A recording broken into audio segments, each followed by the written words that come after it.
to the Zoom Test Kitchen, where the magic happens live. Every Friday we're on air, testing tech to thrive. From screen share to breakout rooms, we push Zoom to its max. So sit back, relax, and let's see what's in our tech hacks.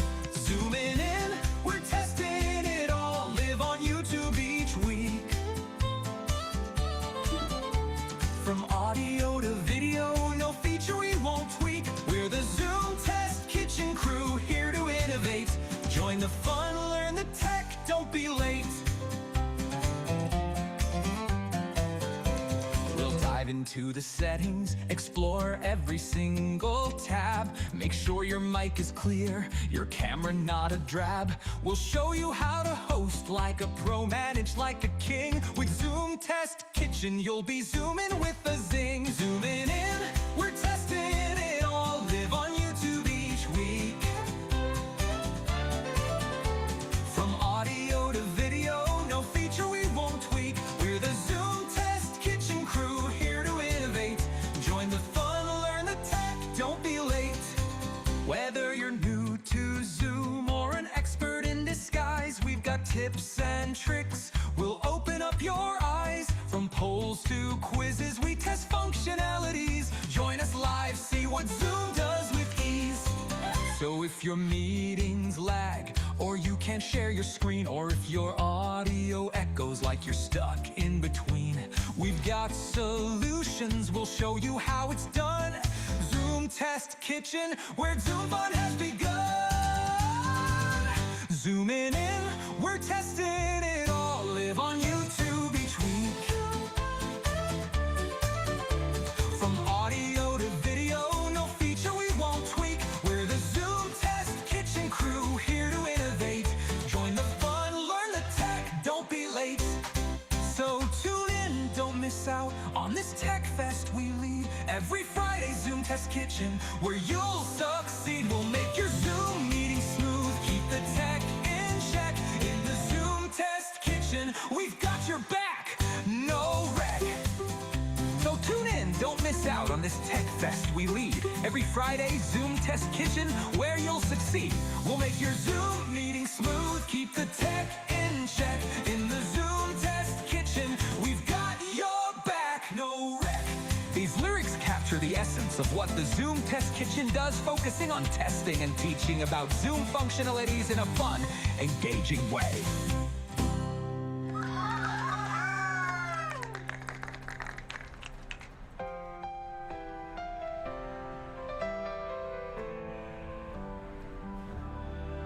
Zooming in, we're testing it all. Live on YouTube each week. From audio to video, no feature we won't tweak. We're the Zoom Test Kitchen crew, here to innovate. Join the fun, learn the tech, don't be late. We've got your back, no wreck. We've got your back, no wreck. These lyrics capture the essence of what the Zoom Test Kitchen does, focusing on testing and teaching about Zoom functionalities in the fun, engaging way.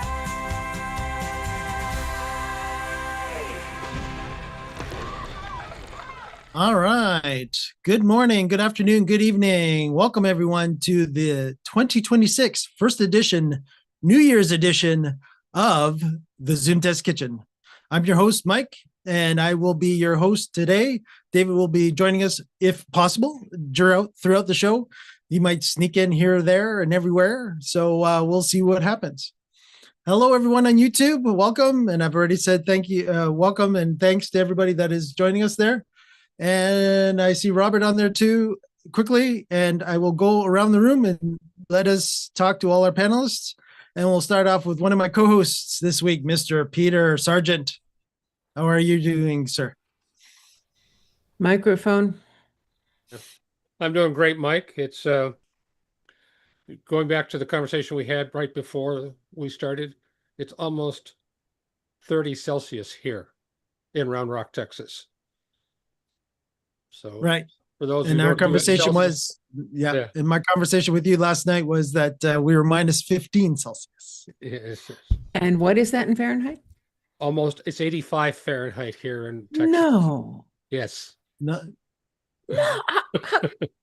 How can that happen? I mean, We have it's this cold funny and thing, wet and rainy. depending on which map you like to believe, we have this funny thing called the hot air masses coming up from the Gulf of Mexico. Yeah.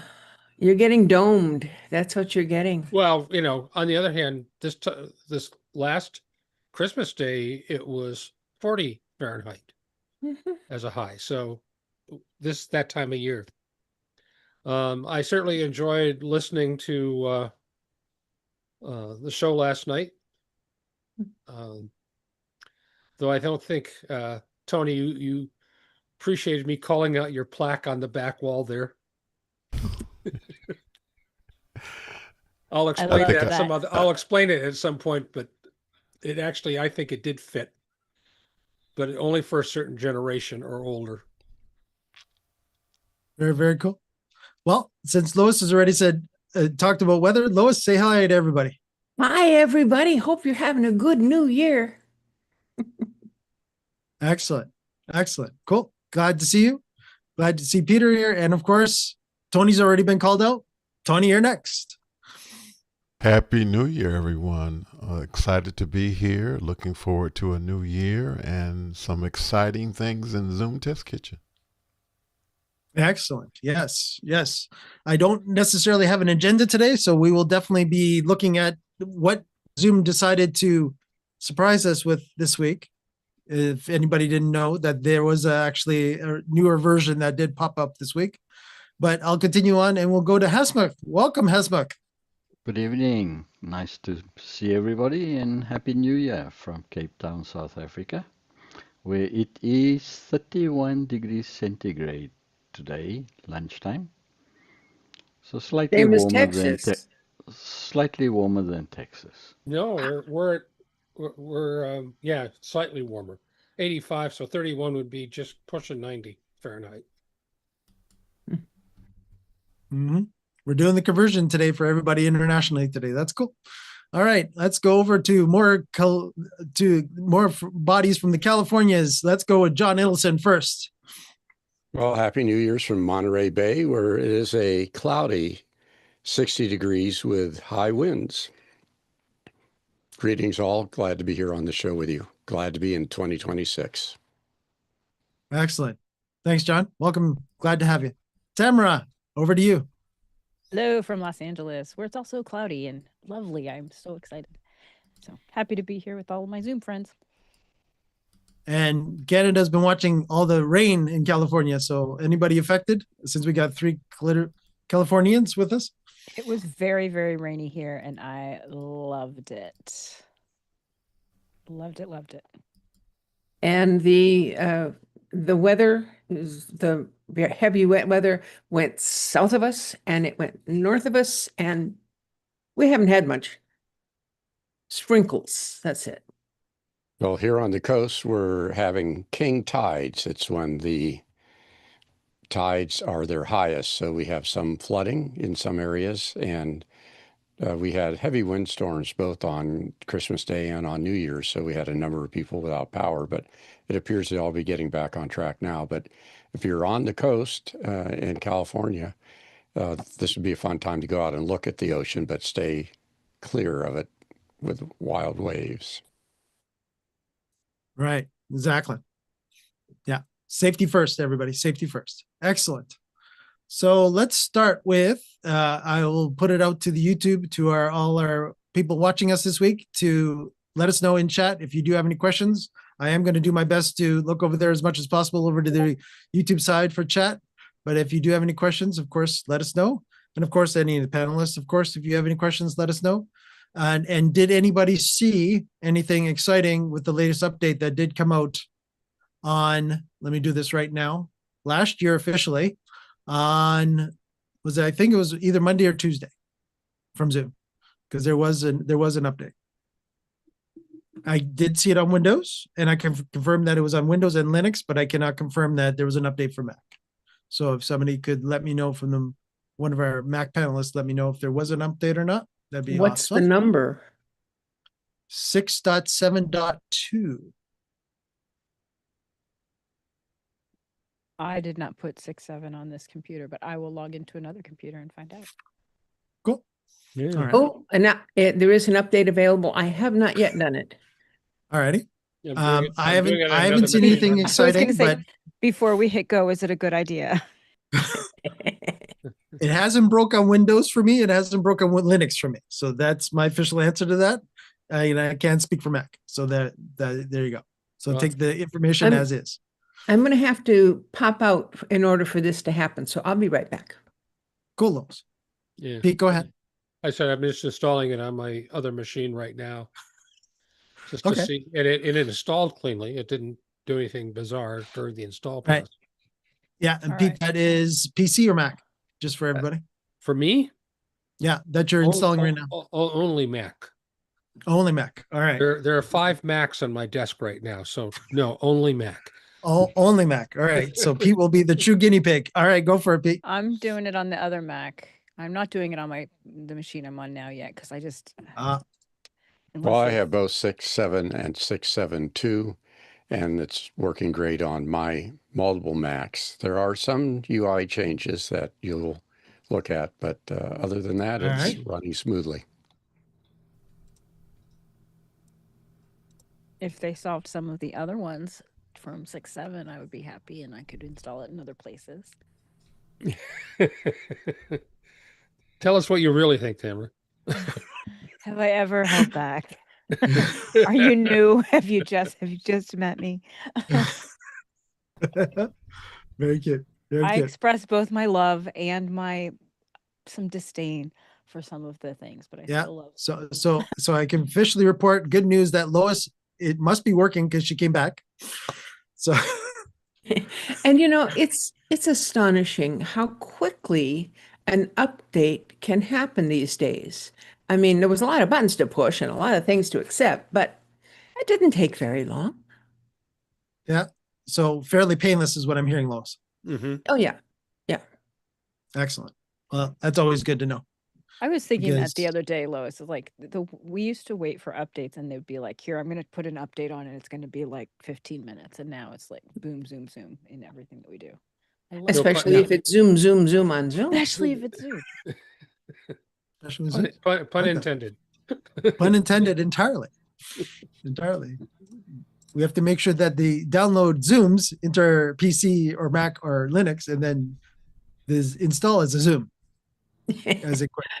So, Mike, everybody else Yes. talked about where they are and what their weather's like, and you haven't said anything except having snow in your background. Oh, well, that was a semi giveaway. But the official answer is right now. Let me get the latest because I did give Pete during when we were warming up. I did give Pete what our weather was last night. We were down to minus 15 Celsius. So right now we are a balmy -4 Celsius. A balmy. And that's what, about 20 degrees Fahrenheit? I will let my infamous computer do it for me so my brain doesn't melt. Pun intended. The 24. approximation is double it, add 32, subtract 10%. Yeah. Yeah, So well- 24 Fahrenheit. Yeah. So 24 Fahrenheit. Okay. 24. Freezing? Yeah. Freezing. Below But that's to freezing be officially. expected. Yes. You're in Canada. It's supposed to freeze in the winter. Tell that to Yes. folks in BC. Correct. Yeah. Yeah. Again, our BC have similar winters as California does. That surprises me. It's the Japan current. The coastal parts. Now, doesn't BC have mountains too? Well, Yep. Oh but yeah. they have snow all year round on the mountains. I've lived up Okay. that part of the world, so Okay. So Yeah, what's new, Mike? What's new? Well, what's new? It's I a don't new see any year. difference in my Zoom experience here. Yeah, I was curious if anybody did see anything as well, but I did not. I did hear that there was supposed to be new toys, new features, but I didn't see them. So I'm curious. I I will. feel like they were in the navigation. Okay. Like the docs And- and things seem to be marked new. Yeah, and John, you mentioned there was interface changes that you saw. Is that correct? Yeah, they move some things around, but the notes are there, and the icons are the same. So your mileage will vary, but it was a very minor shift for me to go to 6.7. Yeah. And I'm just actually looking very quickly over the 672 release notes, and good. Officially, minor bug fixes is the official answer. What bugs did they fix? No documentation. I think that. they still think it's a feature that we can't get into anything else. Not, it wasn't a bug fix. Oh, yeah. Go I ahead, have- Lois. So I'm looking at my screen, and up on the right where it says view. By the way, forgive my mouth. I was at the dentist and it's still numb, so I may not sound right. But where it says view, right next to it, it says active streams. And then when I open that, it gives me a thing that says TTG tiles and a link to get to that. And then host, the content of this meeting is being sent to YouTube, and a link to get to that. When I click on the tiles link, though, all it does is it gives me this generic, you're live with tiles. Yep. Where is it going if it's going someplace with tiles? Sure. It's Yeah, I can. screen in the upper. It's the screen in the upper left is what is. That's a tiles machine. I assume in David's office. Right. Yeah, correct. So TTG is David, and tiles is his tiles machine, which is what right now you see in David's view. So that is Zoom tiles that he runs at the beginning of the show. Ah, okay. So that's why we're all in there right now. So just for everybody's sake, on YouTube, I'll let everybody see it. So this is TTG tiles officially, but TTG tiles is a user that is connected to us that is bringing the video from everybody. As you can see, there's Tony, me, John, and Hasmuck right now up there, plus a lot of And the other rest of us are admin hidden Davids. behind the screen, behind the Right. center Correct. aisle. Yeah. Mhm. Yeah. And so, and you can see me probably in the really at the small in the bottom left-hand corner. That's me. So that is where, so that is TTG tiles, and where Lois actually saw host is actually the actual live stream coming from Zoom that we're sending to YouTube.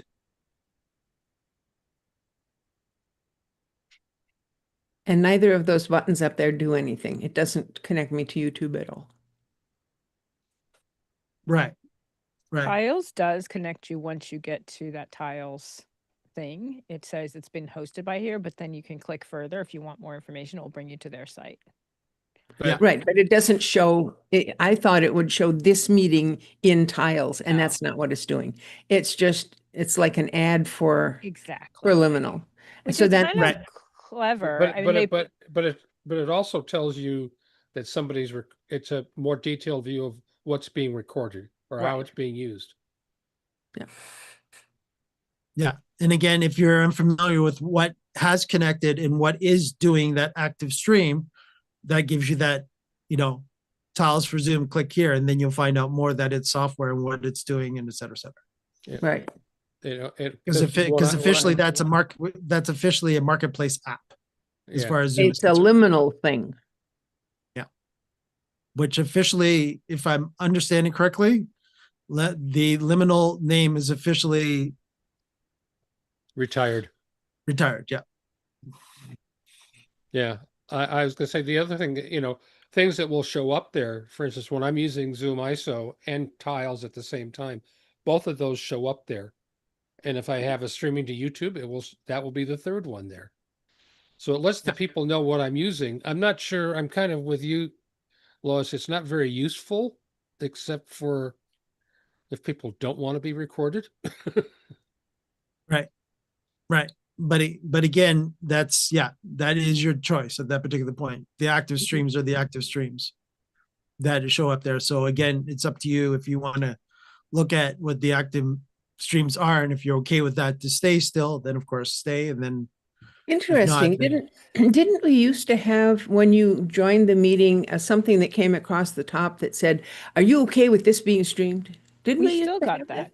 We We got that still have today. that? Yeah. I must have just been so used to it that I clicked it without thinking.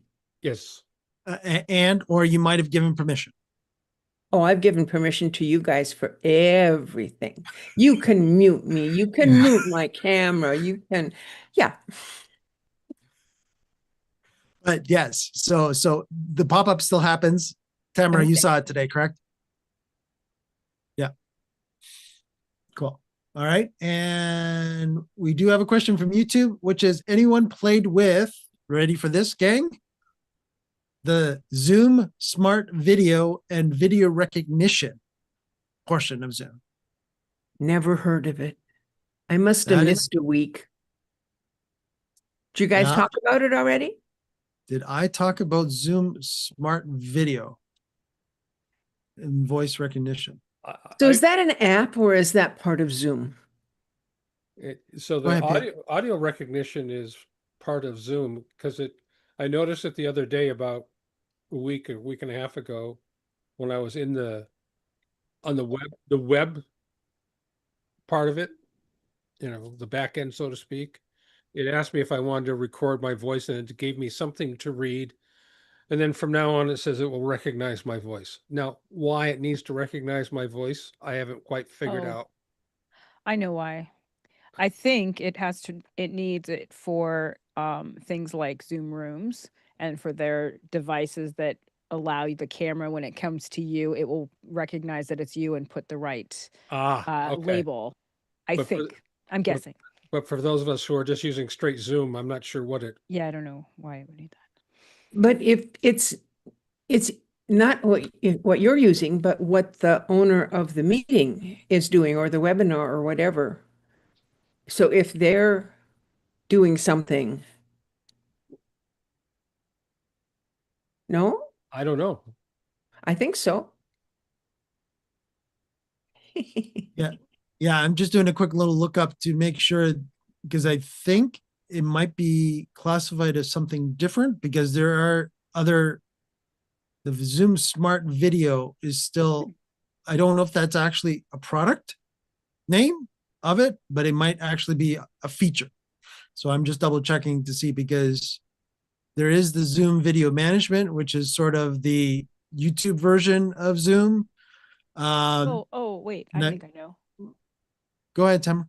I think it might connect to AI companion Mhm. so that it's actually, I think that will make the labeling correct in AI companion. I believe. Maybe. I'll look. Ah, okay. I just saw something that I haven't read further, but I think that's what it is. Because the new AI companion is actually, I play around with that a lot, and there's a lot that it can do, and it starts really giving you a lot of graphic information from any one meeting. So that is possibly, I'm going to look it up more. I just put in our chat on Zoom a support article about that topic. So it's enabling smart recording with AI companion and how to do that, what it is. Smart recording brings the power of Zoom and AI companion to cloud recordings, allowing you to organize your cloud recordings into sections called She smart can chapters. read. Oh my. Get the key takeaways in a quick and digestible format through recording highlights, identify action items to take after the meeting or webinar, and next steps, and even provide the host analytics on key meeting and conversation factors, including talk speed, talk listen ratio, long spiel or monologue, word filler words, and patience. This feature is especially useful for long meetings and webinars such as a lecture, brainstorming session, or company all hands, where you may want to divvy up the recordings for easier viewing. So I think that's what it does. It makes the recordings a little more trackable. I did notice when I was going through setting my recording things for a meeting that I had on Monday, I was like, I need to make sure it records all the things. There were more things that it could give me, like, and including one of the options, which I haven't had a chance to play with, was exporting your video in a format, I don't know what that is, that will play with other video editors. So I'm assuming that's Premiere resolve or something like that. So I want Right. to play with that a little bit more, but I haven't. Right. And Now- the requirements that you have to use smart recording is you have to have cloud recording enabled. You have to create an audio transcript, or you have to create audio transcript, and it is available for Zoom Workplace Pro, Pro Plus, Business, Enterprise, Business Plus, Enterprise Plus, Enterprise Bundle, and educational accounts. Nice. Nice. Nice. And I also, can read too. very cool. Very, very cool. Yeah, and I'm also getting updates from YouTube, and they're saying with smart recognition, account owners and admins can configure the settings for personalized audio isolation and automatic smart name tags for both Zoom Rooms and Zoom Workplace app. I think that's pretty much what we were talking about already too. And as far as I know, he was telling us, as far as I know, smart recording and smart recognition are two different features and are not related.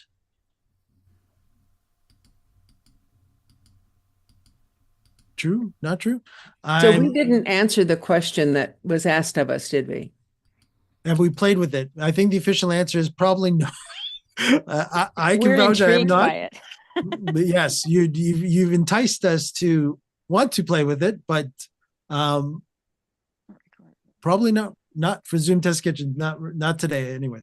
That would be my official answer to that. And did you get that link over to the YouTube folks? I will, as a matter of fact, yes. And also, Hey, Roland has tiles up.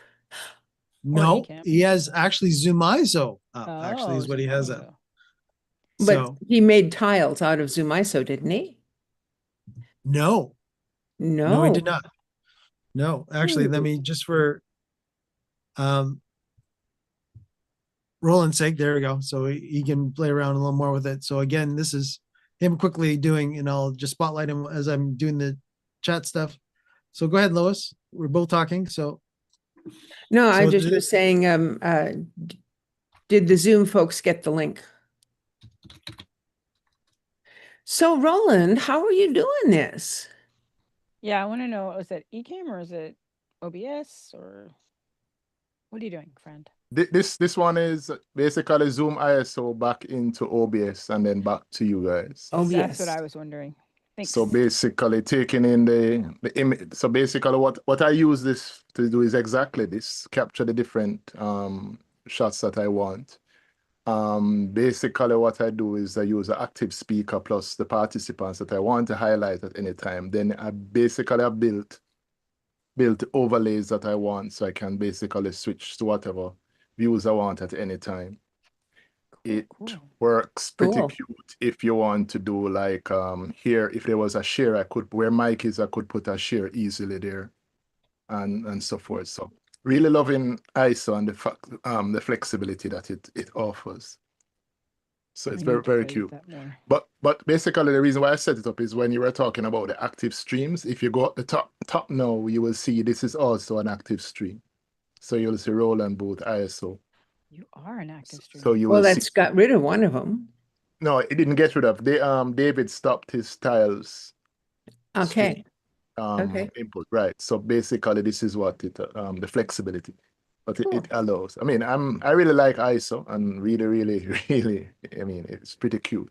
And then the other part that you can actually throw on top of this now is the production studio, the graphics studio, not the production studio, the graphics toolkit. You can then overlay on this, but I haven't set that up for this.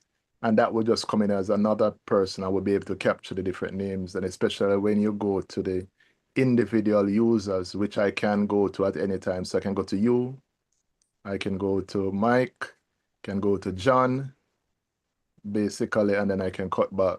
And that, but all of that is happening in OBS because Okay. these are set up, and then they're set up to accept whatever I have configured as inputs or outputs, if it depends on how you want to look on it in Zoom ISO in the settings, which is pretty cute. And then the other nice thing about it is that I can switch the persons easy. I can go switch to Tamara now. I can bring up Tony. Let me see, Peter is there, right? And you just switch basically, and you have new persons quickly as you want, and you can switch them, and all that is happening. That now is basically happening in ISO, because ISO has a panel that allows you to, it's called the participant management. And you can basically select the users, you know, which slots they're in, and you can move between them at any time. And that's pretty cute. So that's some of the fun I'm having with Zoom ISO, really. So over to you, Mike. Thank you, sir. Good demo. But yeah, that's again one way of using Zoom ISO in conjunction with OBS. So again, there's again Lots for of our things Mac. you can do with it, right? Yeah, absolutely. Yeah. So- Go ahead, Lois. So Roland, looking at what you're producing here, I'm going to give you a criticism. I think that background makes it very hard to focus on the people. You know, with all the swirly, swooshy, moving, colorful.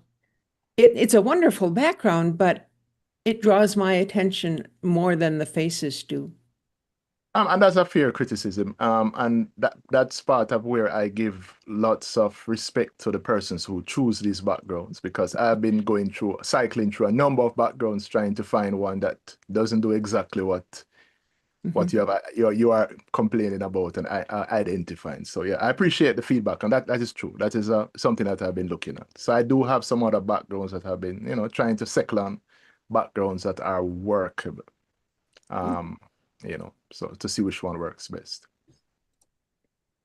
Wait a minute. What happened to P. Sergeant Light? What? No, yeah, Tile, not Light. P. Sergeant Yeah. Tile.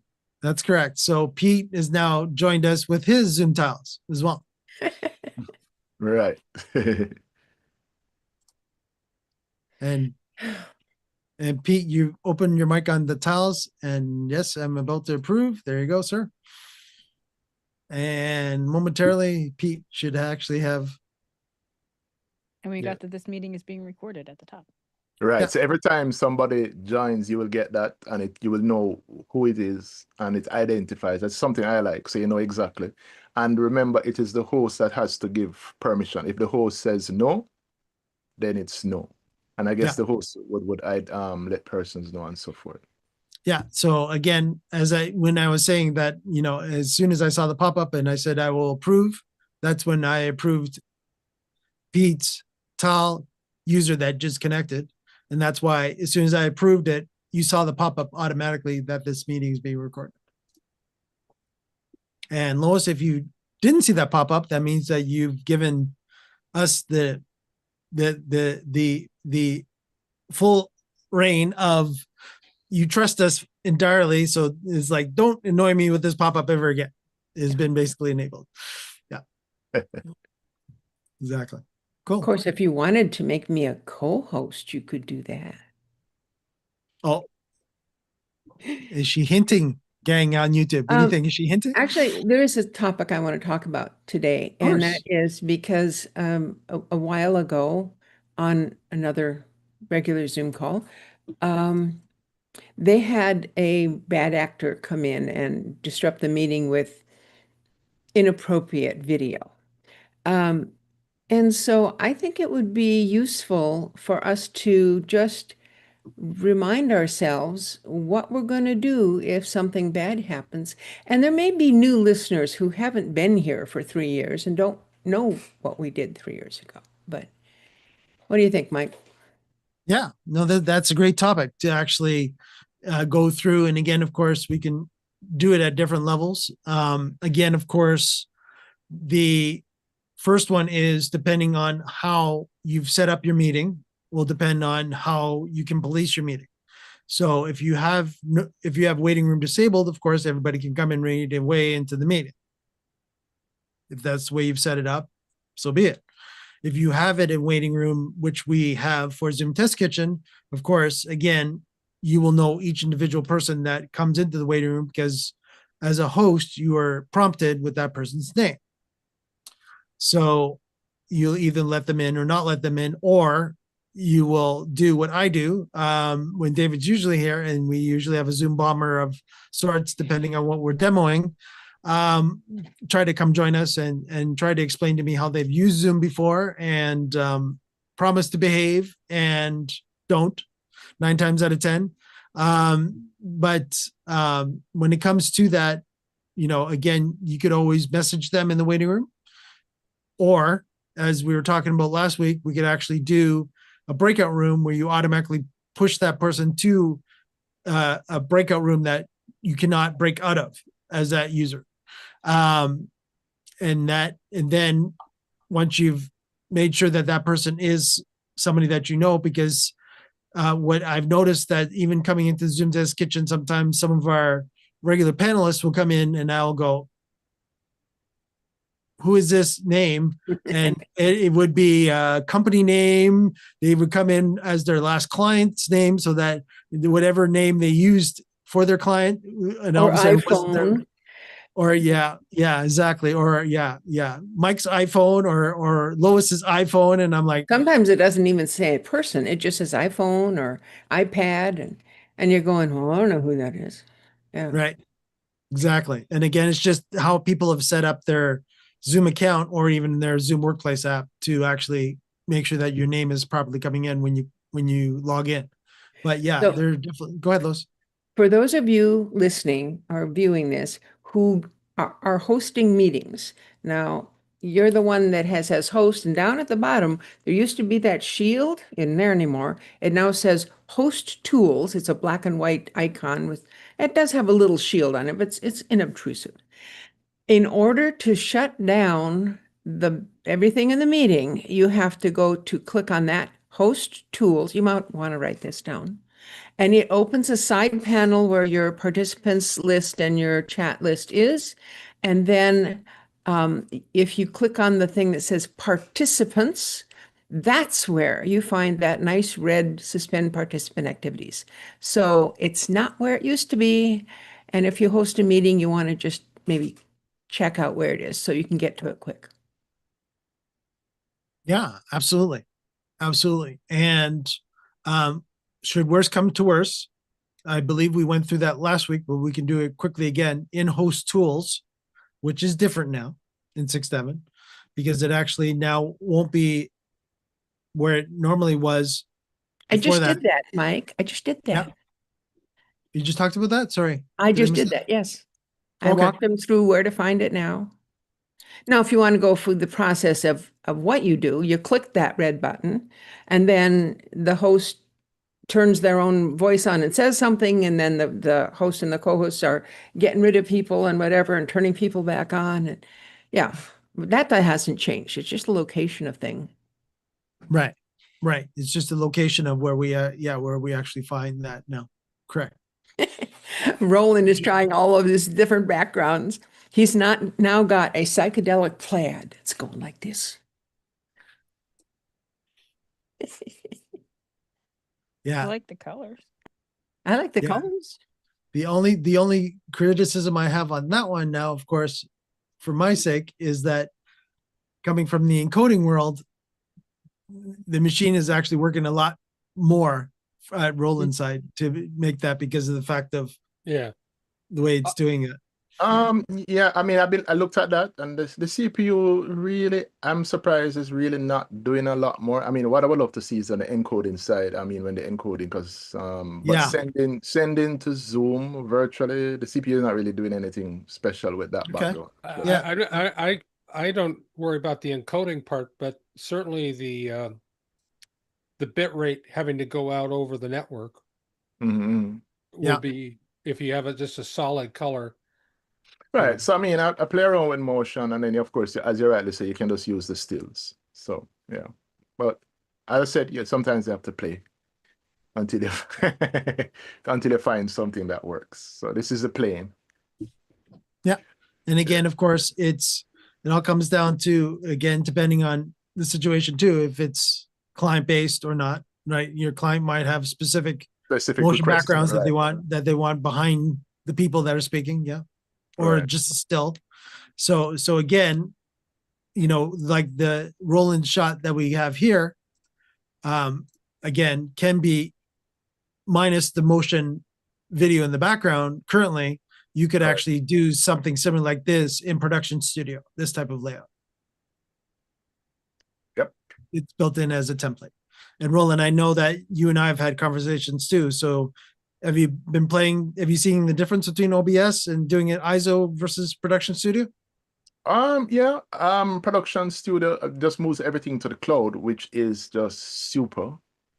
I like the fact that you can hand over the management of the switching to somebody else. So it's not Mike at Mike's base doing everything. So it can be Mike, Tamara, and Peter and everybody can take over at different times easily on the fly. Here, unless somebody had remote access to the machine that OBS is on, then you wouldn't be able to do that. So the Production Studio is just a real massive step in terms of the potential is just unlimited. I mean, what is going to be important to see now is how studios and persons doing events actually take it up and use it. But the potential is really something else. Yeah, absolutely.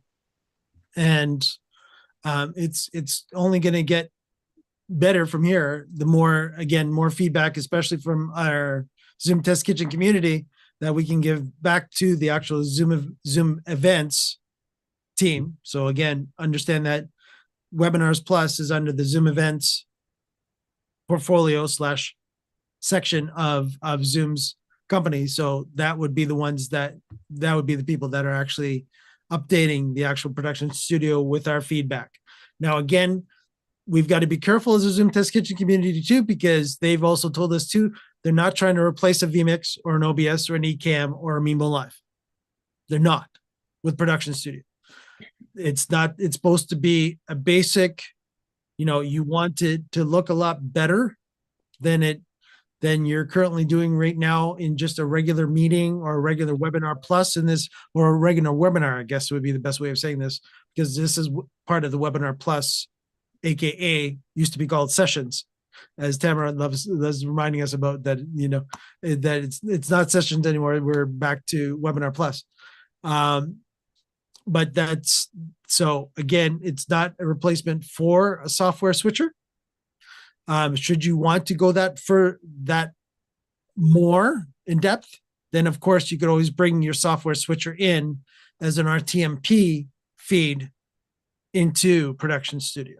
So you could always make it not entirely full screen yet. That's something that I'm going to be discussing with the Zoom events team about actually having a full screen usable person input in their situation. It becomes a panelist, so it would have to be a full screen panelist. That one is not part of the templates right now in Production Studio. As far as you would still see a little bit of the background.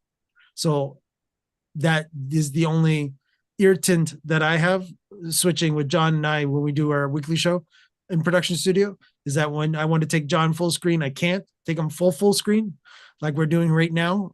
I can only take him 98%, and you still see a little bit of the background bleeding through. But again, Production Studio is getting there. Yeah, Tony, go ahead. I'm curious. So as I hear you talk about it, it seems as if it is something that those of us who are not regular people in terms of Zoom usage would use. And my question is there something in place that would be user-friendly that would improve a regular Zoom? Because when I was hearing you talk about it, you were talking about that you needed sessions in order to be able to utilize this feature, even though it's not intended to replace Ecamm or Mimo Live or some other switching platform. But even the the fact that it would require a sessions user, does that necessarily speak to a regular Zoom user? Because it doesn't appear to me that it would. Well, it depends on your use case, of course, and just so Tony, we get move Tony from Zoom sessions, which everybody's used to Zoom Webinar Plus, the new marketing name. So they are the same. So officially, it's actually a lot easier. Yeah, and Pete, I will approve you, and everybody will see that recording will be available now. For Pete's ISO machine that he's doing. Yeah. That wasn't me. That wasn't me. That was Mr. Paskin playing our music again. I'm not sure what he did over there. All right, so everybody just heard that. So that could mean that David's coming back. He might make an appearance. We'll see. But yes, Tony, back to your question. So when it comes to your licensing that you have with Zoom, of course, you would have to have a Zoom Webinars Plus license minimum to have access to Production Studio. But of course, if you are a liminal user of Zoom ISO, Zoom OSC, I'm forgetting them all, and Zoom Tiles and the graphic toolkit, then those are also part of the Zoom Webinar Plus license. So that being said, you are already not necessarily a regular Zoom user, because if you're a regular Zoom user, you've only got a meetings-based license, right? At minimum as pro. So you would have to, so for you to use Production Studio, you're automatically in webinar mode. Okay. So Webinars Plus officially. So you would be, depending on your Webinar Plus license. So if you're only paper attendee, you would start using up your paper attendee like tickets. Now, if you were on a monthly Webinars Plus package, and anybody correct me if I'm wrong from YouTube that are my Zoom champions that aren't with us today, to make sure that I'm getting everything right. When it comes to the Webinars Plus package, if you had a monthly, then of course you're based on how many maximum license you've paid for at that point instead of it being PPA. So that means you could have unlimited at that particular point Webinar Plus events without using your PPA tickets, because you have at that particular point you have unlimited tickets up to your per webinar license. So if it's 100, 300, 500, then that would kick in. But that is not related to meeting, because Webinar Plus is its own separate license. And Ted's got a question. So let me, yeah, go ahead, Tony. No, I was going to answer Tony's question. Okay. Well, so this is my reality.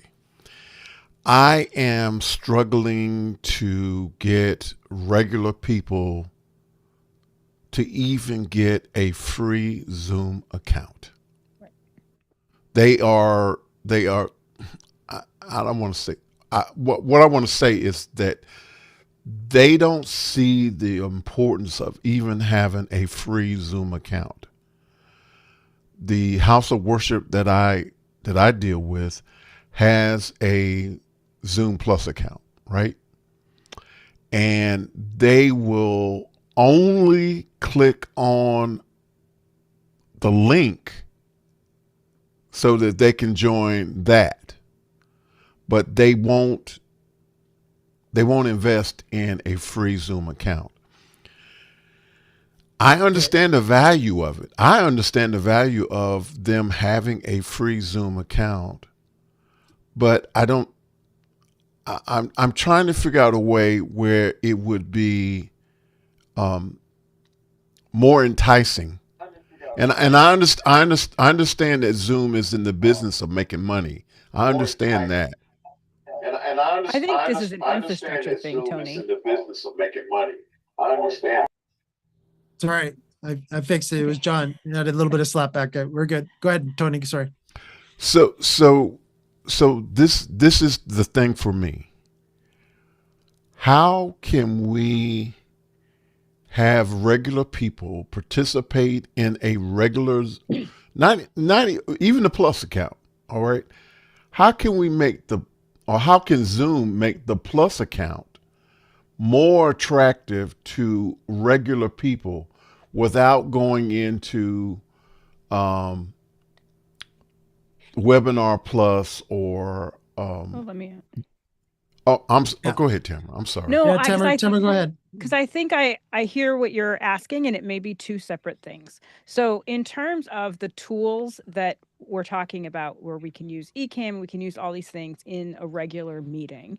I can use Ecamm in a regular meeting to show video or show slides, and that is an OBS, same thing. When I put video with a talking person, like you would do on the way your house of worship is using it, it just doesn't work infrastructurally with a Zoom meeting because there's a weird delay. You're pulling things out of Zoom and then you're putting it back into Zoom. So when people in the meeting see it, it's really jarring. It's like, we're not quite on working, and I don't know that that's a problem that Zoom can fix. I think the way they have fixed that in webinar is that the way that it processes video is slightly different, so that delay is already built in. So the audience sees it and they don't see what's happening in the meeting because the meeting's happening kind of in another area. So that's one part of it.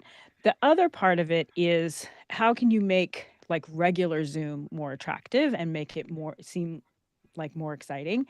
One thing you can do is change the wallpaper. So you change a regular black wallpaper to dark blue, or to, your logo or something. So people are going into a meeting, a regular meeting, and it has a little bit of a kind of added bonus to it. So that's one way. There's certain things we can do within a regular meeting, because I have lots of regular meetings that I kind of amp up just a little bit just to make it feel different. Like you didn't walk into a black hole, you walked into something that is more welcoming because it has different branding or it has a different background. And so that's something that you can do in a regular meeting.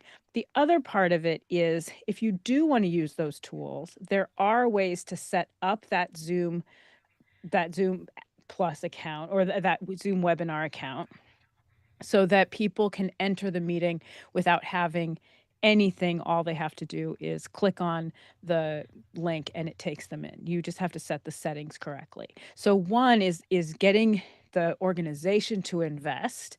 And so the organization, if they're going to invest, it's going to be a are they going to invest in Zoom Pro account, or are they going to do a Zoom Webinar Plus account, something, or webinar account, something like that. The second piece of that, and you're having friction in both places. The second piece of that is making the entry into your house of worship as friction-free as possible for people who have literally no desire to learn about Zoom, but do want to go attend your service. And that is really making it so that it is a one-click experience, whatever that is.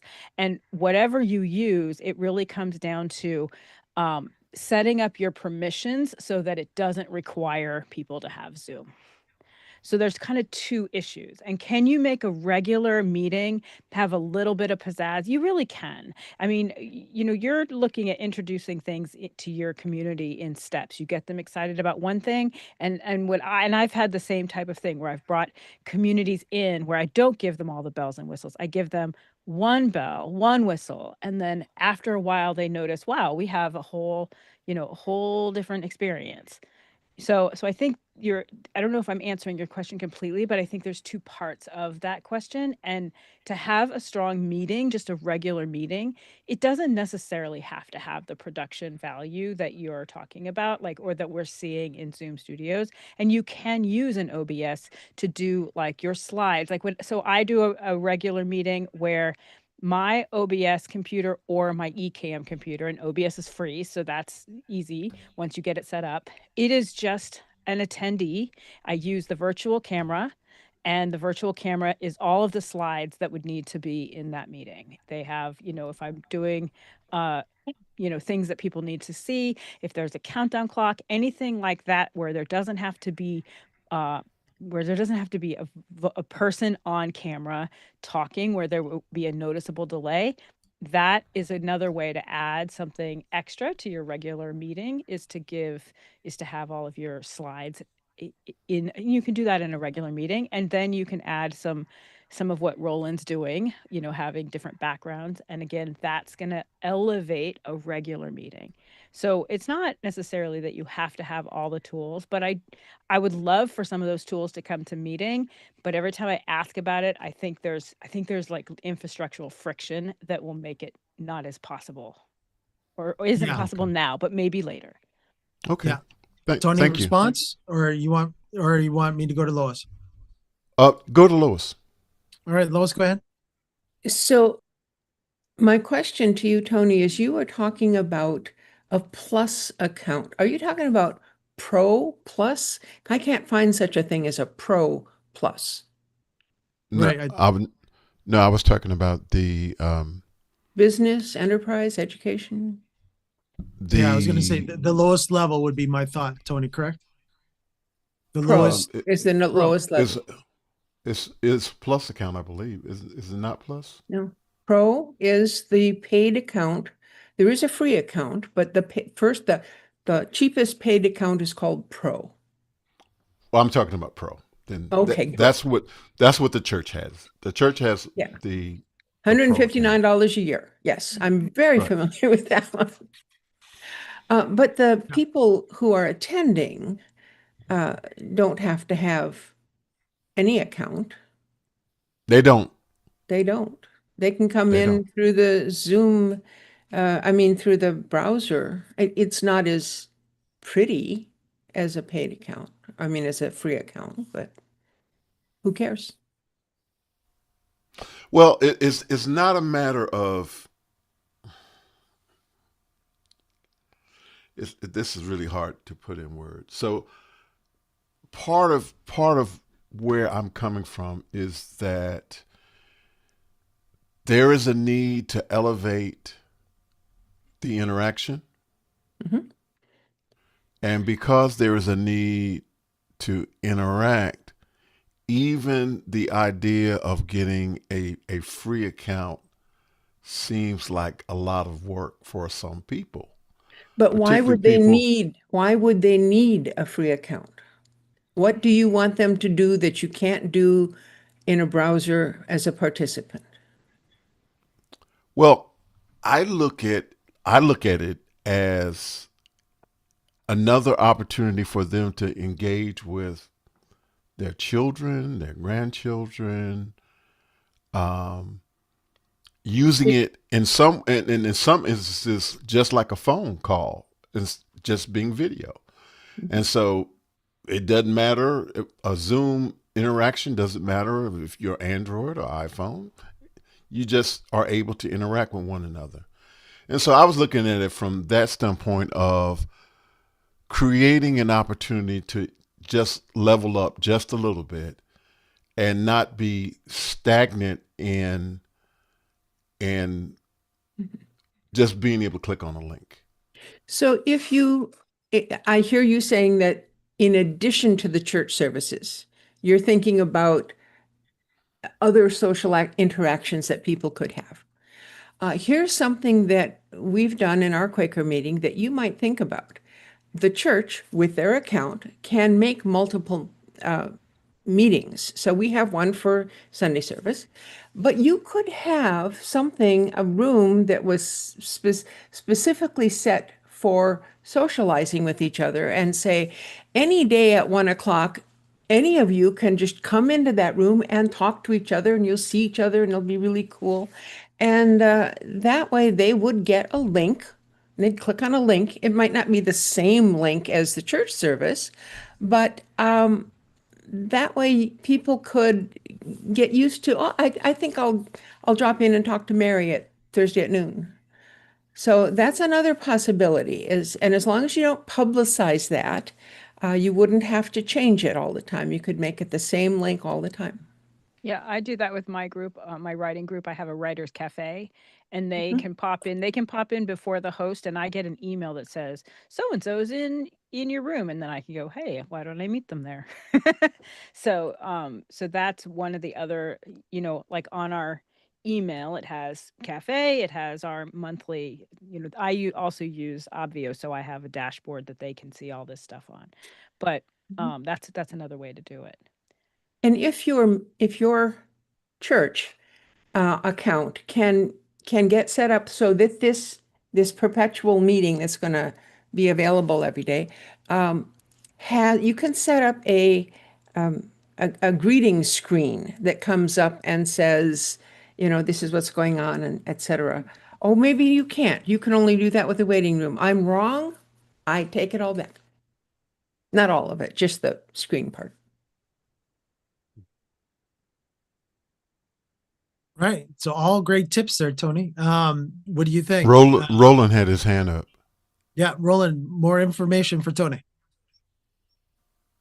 No, I think Louis and Tamara sort of wrapped them up. But from my experience, just going back to something that Louis just said, a constant link is best. So that solves the problem. I really don't see the value in forcing persons to get a Zoom account, to register a Zoom account. What I do, however, is that suggest to them and give them the idea that they can at least have quick meetings for themselves for 40 minutes without having to worry, because once they have it, they can do their own meetings. Because one of the things that I notice is that sometimes they want to use the paid account to do that. I'm like, well, why not just use the free account, set up your own meeting anytime? And I find that allows some persons to at least now see the value in signing up for a paid account, because they are now in control. They can run their own 40-minute meetings to start. And once they do that, they then see the value of, if they decide to want to pay for an account for themselves. That is where I would suggest you push it, so that if persons want to do their little things, that they do that and don't have to call you, that when you're sleeping, you can sleep in peace. So you want to have 40 minutes. Let me be clear. There is no forcing. there is no forcing. So I want to be clear about that. But I kind of look at it as, I hear everything that everyone's saying. The easiest thing to do is to do nothing and let things stay as they are. And I can do that. But there's a part of me that says, you know more, you should do more. And you shouldn't withhold information that can be beneficial if you can. And that's just the way I look at it. But I don't know I think sometimes withholding information is better for the people, because if you got information that is going to be like this and it'll just make them feel bad, you don't have to go into details. It's like when you guys hear, like Mike, he's talking to somebody about this thing, and the two of you know what the heck you're talking about. But for me, it's like, I have no clue what just got said. So as long as he's not telling me that stuff, that's fine. I can overhear. But I'm careful what I do or don't tell people if I have clients who don't understand this stuff. Yeah, Tamara, go ahead. Stuff. What I did with my group is I brought them in kind of slowly, right? Because giving people all the information, like, part of what they're coming to me for is to curate, to give them only what they need. They need me to tell them. But what I have done is I've done, like, tech checks or tech lessons where people could come in and, come in a couple days before, a week before, or have these seminars where people could come in. I could be like, listen, here's the thing. Everybody needs to be comfortable in digital spaces. I don't care where you are. You need to come in and be comfortable in a digital space. And I'm going to help you go through that process so that you don't have to feel as stressed as I had to feel when I was trying to figure it out. And so by offering those workshops and seminars, then that has kind of converted more and more people to kind of seeing the value of it. And then also giving people opportunities to interact in a way that you want them to interact. So having those, extra meetings outside of things. I had someone in my group who was like, "Hey, I want to do a vision board thing on New Year's Eve." I said, "Fantastic, you run it. I'm happy to provide the tech." And it ended up being a really lovely evening of socialization between writers from around the world who just popped in to kind of hang out because someone in my community offered it. So that's the other thing too, is to think about who in your is I did everything by myself for a really long time. And now I'm starting to say, I need to share and let other people come in. And if they want something, I can provide what I'm great at. And then they can kind of take over that part of it. So setting up those places where people can have uh, they can have interaction, then more people will want to have interaction. And that's how you're going to get, your people who are not ready to get a Zoom account, because you're right, they have so many benefits. You and I talk about this all the time. There's like opportunities in Zoom that has just opened doors for us in ways that we cannot imagine. So of course we want to share that with everybody. And I found, as I was so excitedly wanting to share it with people, people were like, "Absolutely not. It's COVID's over. I don't want Zoom anymore." So the way I've done it has been really giving them the tools that they need to get over the basic fears, and then giving them opportunities to use them, and adding a little something along the way to that. Now there's certain things that I do in meetings that they could not live without because they've had it and they love it and they're going to continue to use it. So that's my other suggestion. Yeah, Yeah, go ahead, Roland. Okay, yeah, yeah, I Tony. just want to say this before Roland comes. I hear you, but part of this too is that there are just two of us that are doing all the technology, and we need some help. And as you guys have been talking, I realize that I need to try to find help from other places instead of trying to pull up these other people to see if they can be of help. And so thank you all for sharing what you shared. And I'm sorry for interrupting you, Roland. Go ahead, No, man, please. that's fine. And just adding to Tamara, because she's right. I like the line that she went down. Is that we also, what we did, simple things, assigning persons to just froze, but anyway, just to spotlight persons, to just manage the chat. So you gave persons different responsibilities, and so that they start to feel that they can control what is happening. So you just start to give them those particular responsibilities. That's a great idea. It's Yeah. like Right. Thank creating it's like Thank creating you, elders in everybody. your church, Yeah. right? Is Giving Yes. people responsibility. So at the risk of sounding flippant, Tony, do you have any teenagers at your church? 90-year-old teenagers. Well, I mean, that's yeah. that's the other extreme. Yes, blows The- up the- at you. But Yeah, the issue is that the teenagers, for whatever reason, have never embraced the virtual.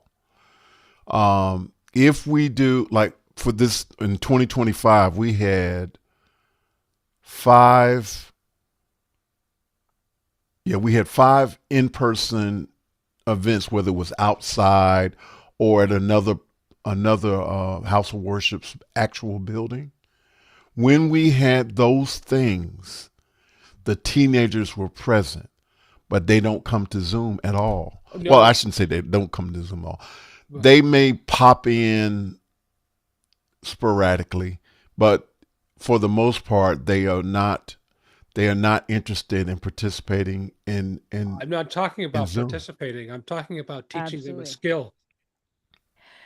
Tony, do any of your schools there, like our schools, definitely Scouts will do it, do they require service projects? Because that might be a way to get your teenagers into running your meetings, because you can say, "Look, you're volunteering here. This can count for your service hours." Our schools here have 100 hours in the 4 years that they have to give to service. So a lot of places are doing that, and that may be a way of doing it, is saying, we have a service that needs to be, that you can get service hours for us to help us with our technology.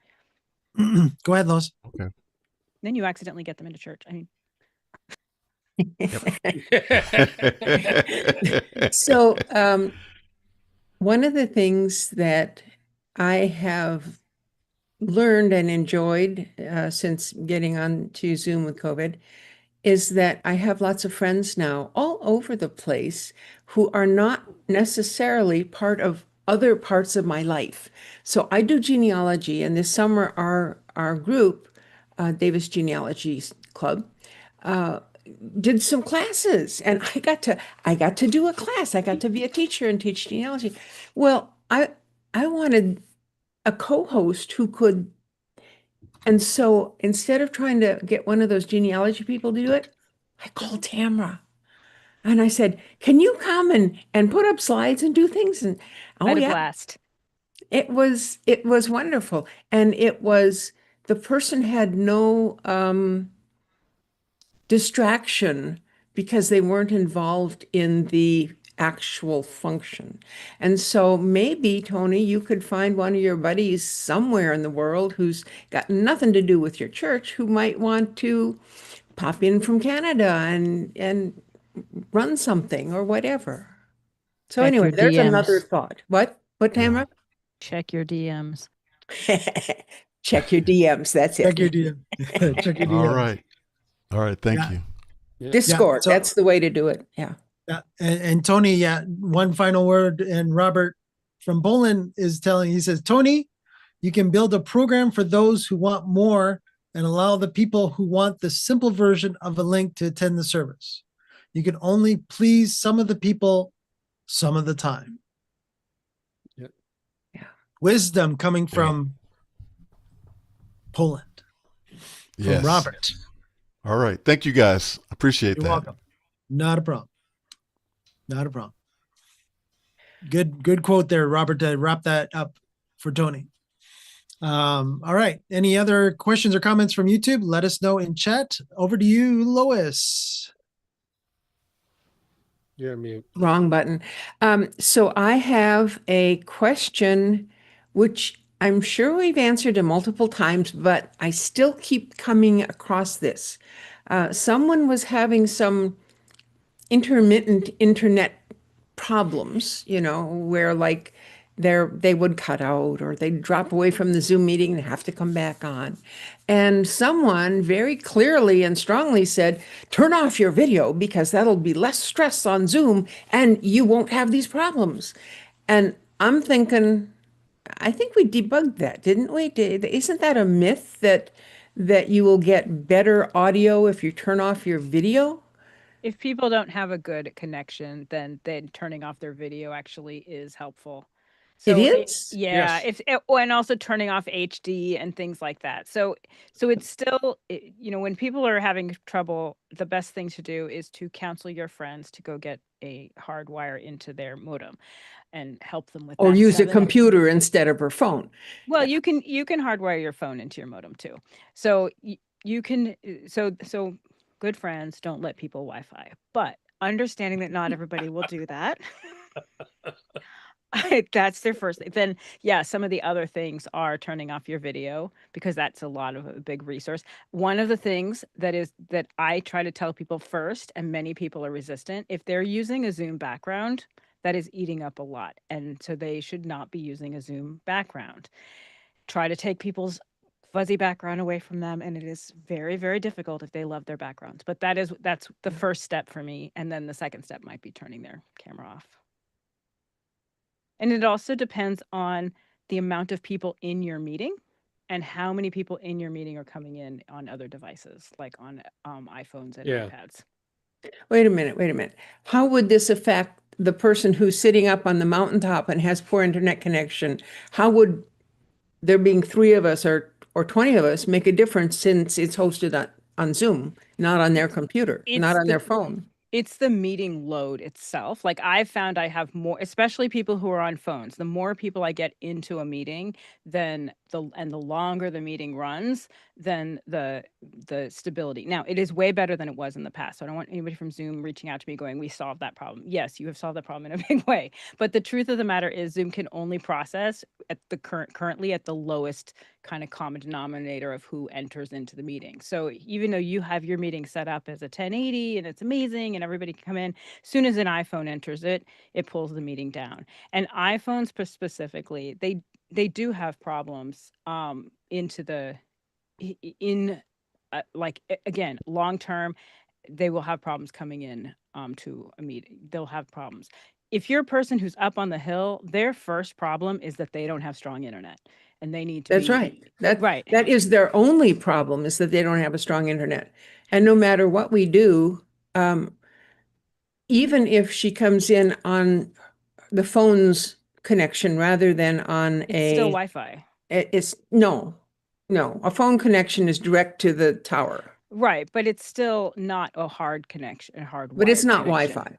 It's not Wi-Fi. No, but it's still It- not as strong of a connection as It's if not you were wired. How's that? not wired. It's That's not what I'm wired. yeah. Full Okay. stop. So I have a different friend who lives out in the country, and he had his computer, and it would have internet problems. And so when we're trying to record a show, that's a bit of a problem.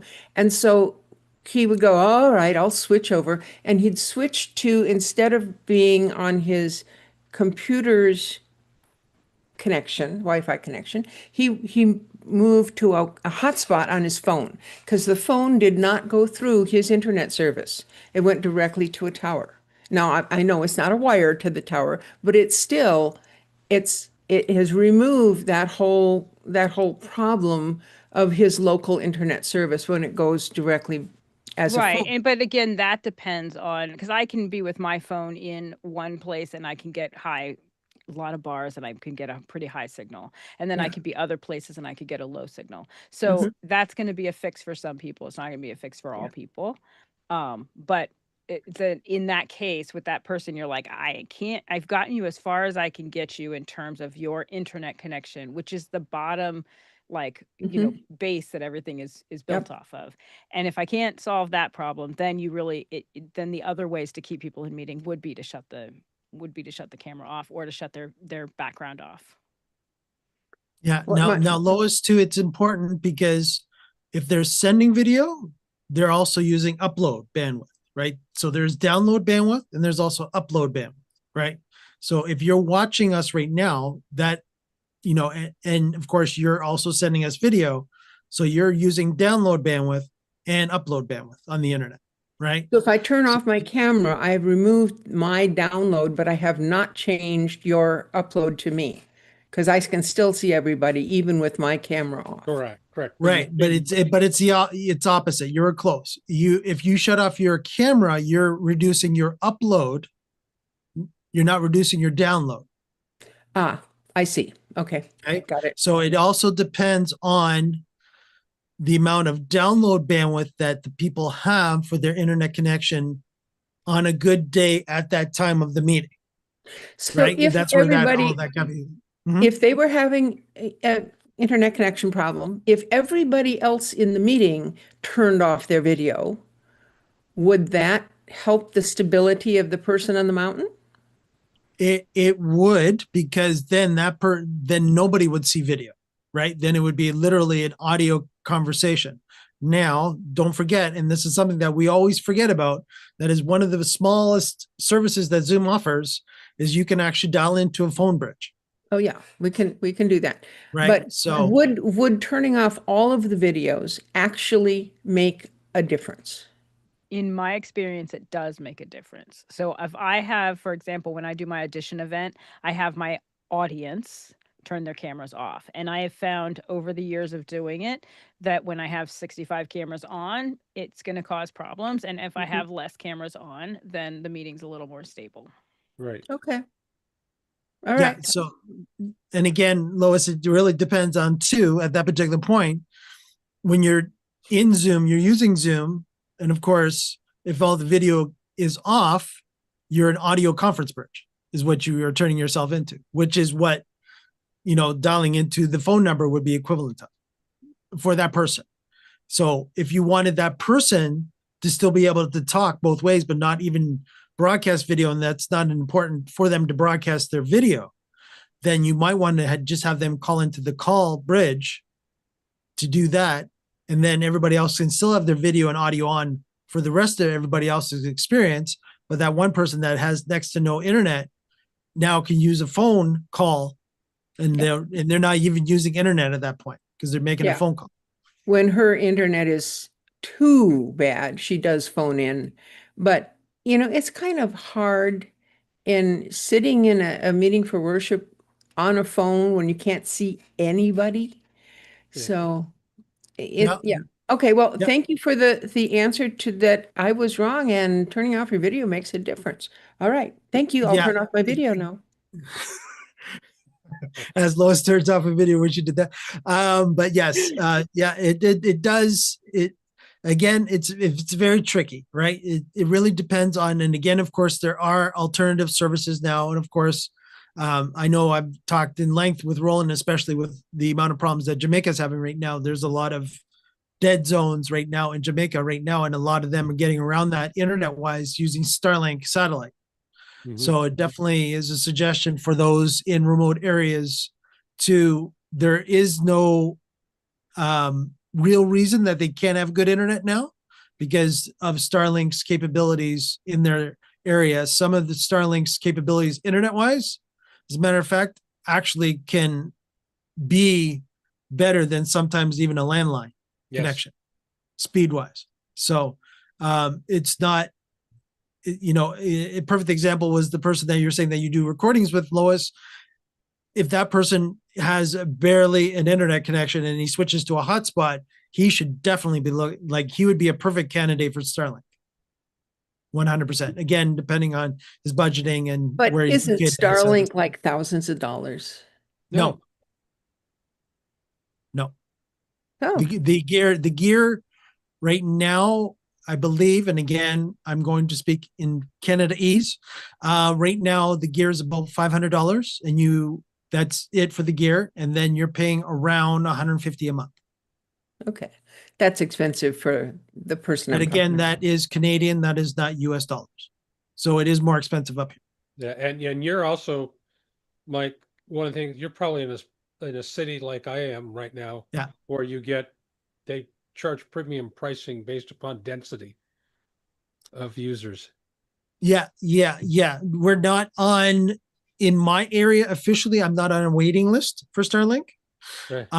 It's not that bad, but they are more worried about people that are a half hour outside of where I am in all directions.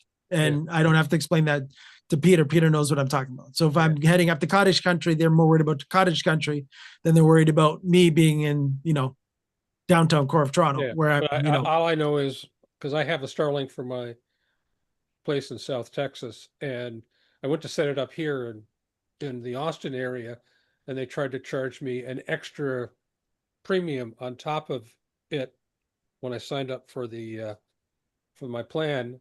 But once I moved it down to South Texas, it went to $80 a month. Right. So again, Lois, as I said, Mr. Elon Musk wants to charge us more in Canada. Yeah. So, but again, yes, that is what about the going rate, I believe, is anywhere between $70 and $80. And again, you don't have to they're coming up with newer packages every so often. Like I've heard within the last few months, there's already been new packages. Yeah. But I know, taking Roland's situation where Jamaica has had a lot of problems because of the devastation that has happened in Jamaica, Elon sent a whole bunch of the Starlink dishes down there just to get internet back across the island. Yeah. So my friend who lives out in the country and had this difficulty for a long time, he finally got his internet connection fixed.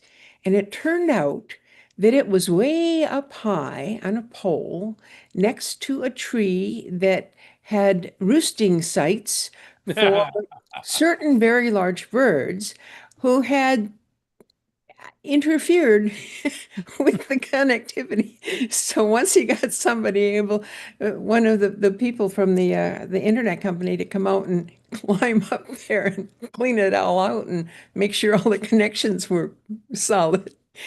Yeah. It works now. Yeah. It's amazing. Again, depending on the type of internet connection that he has, it could be 1 to 2. It could be line of sight. So whatever gear is on his house to where the nearest tower has to be in perfect alignment and has to see it all the time. So even if a branch goes like this, he could actually have internet issues. So again, keeping up with your maintenance on your trees and such at your location, of course, would come into play there for that person. But when it comes to if it was more of, so that would be if it needs the direct line of sight, but if it needs an indirect line of sight, which would be more like his hotspot type scenario, then again, too, you'd still run into the more dense the trees are, the more frequencies won't go through it, right? Because Right. again, Interference, yeah. yeah. So frequencies need, frequencies are happy when they can go from, they can hit you, right? If something is obstructing it, and this counts for anything wireless, Wi-Fi, wireless microphone, same thing, Wi-Fi, anything wireless. The more obstructions you put in front of that, between point A and point B of that wireless situation, the more problems you're going to potentially run into. Yeah. That's why, by the way, Tamara, I'm just letting you know that the YouTube is blowing up now with that sentence, and Robert loves it. And he says, "Good friends will not let people use Wi-Fi." That is the quote of the day. Robert has officially placed something like that on YouTube. There you go. Yeah. So there you go. I think that might be the good one for 2026. What do you think? Yeah, I think so. Zoom Test Kitchen. Yeah. Fitting. Yeah. How about and- wired is wonderful? Wired yeah. is wonderful. Or you're not wonderful unless you're wired? I don't know. Is No, that- No, that's a tough. No, No, we're not going there. Forget that, Mike. Just forget that. That's backwards. Okay. All right. Got it. Cool. All right. Okay, cool. we say wires are wonderful. That'll be better. Wires are wonderful. Yeah. Right. Got it. So at the risk of changing the subject, I don't know if you've noticed, but I've been playing with a combination of Zoom ISO and Zoom tiles, Mhm. right? And one of the things, and they're both feeding into a Mimo Live machine, which is what I'm displaying there. What is interesting is if somebody else talks, Okay, what do you want me to say? notice that you automatically appear. The the box on the far right will change to the active speaker. So you've elevated yourself, if not elevated your story. Well, not me. You're talking. Whoever is going to be up next. Okay. So I use this this model one. It works better if you have, say, 8 people and one is the moderator and the other 7 are the guest speakers, but moderating the discussion. So the moderator could be talking, will be in the box in the upper right, and then throw the question to, I'll say Mike in this case. And as soon as Yes. Mike starts talking, he appears in the box and the moderator goes away. And you put this into your Mimo Live setup, I take it. Yes. So I've got 2 machines, one running tiles, one running Zoom ISO. Happens to be the Zoom ISO machine is the same machine running Mimo Live, and use NDI to move the tiles image over to the Zoom ISO machine, and away we go. So you're not using the Zoom built into Mimo Live as one of your Zoom accounts? No. And there's a reason for that. It's really simple in my case. I can't control as easily who's I'm highlighting with Zoom ISO, whom I'm picking with Zoom ISO, Oh, okay. right? I can do that with Companion. I can do that much easier with straight Zoom ISO with Companion and all the controls that Companion brings to the table. So Peter, cosmetic feedback for you. I think it's very nice. It would be even nicer if the person who is elevated could have a slightly larger square in the, in the middle of the screen, so they're a little bit bigger than everybody else, and that way you could easily tell. When there were just 3 of us, it just looked like, somebody didn't quite get it lined up right. I agree with you, Lois. I have I know you're playing. I'm playing with it in this case. Yeah, yeah. I do like your background though. It's nice and still. It's not whooshy. It's very Well, nice. this is back to being cognizant of how much data, to use Mike's term, uploading to Zoom, right? It's a nice solid color. Mhm. Actually, it's two solid colors because I have the silhouette at the bottom, but you know, But blame it's it on not moving, so it doesn't have to recreate itself all the time. correct. Correct. Yeah. Yeah. Which is Peter, very, is very important. Go ahead, Tom. Peter, is there an opportunity to do this with just Zoom and Mimo Live? Not Because automatic. I mean, keep in mind, right now, I've selected you and I've said in tiles, here are the people I want on my panel, if you will. You know, okay, there are not a lot of you eligible right now, but I could have. And then I turned off active speaker in tiles. And then in Zoom ISO, I only select the active speaker and feed it into Mimo. So the image that you're seeing essentially to the left half of the screen, let me turn it off and you'll see what I'm talking.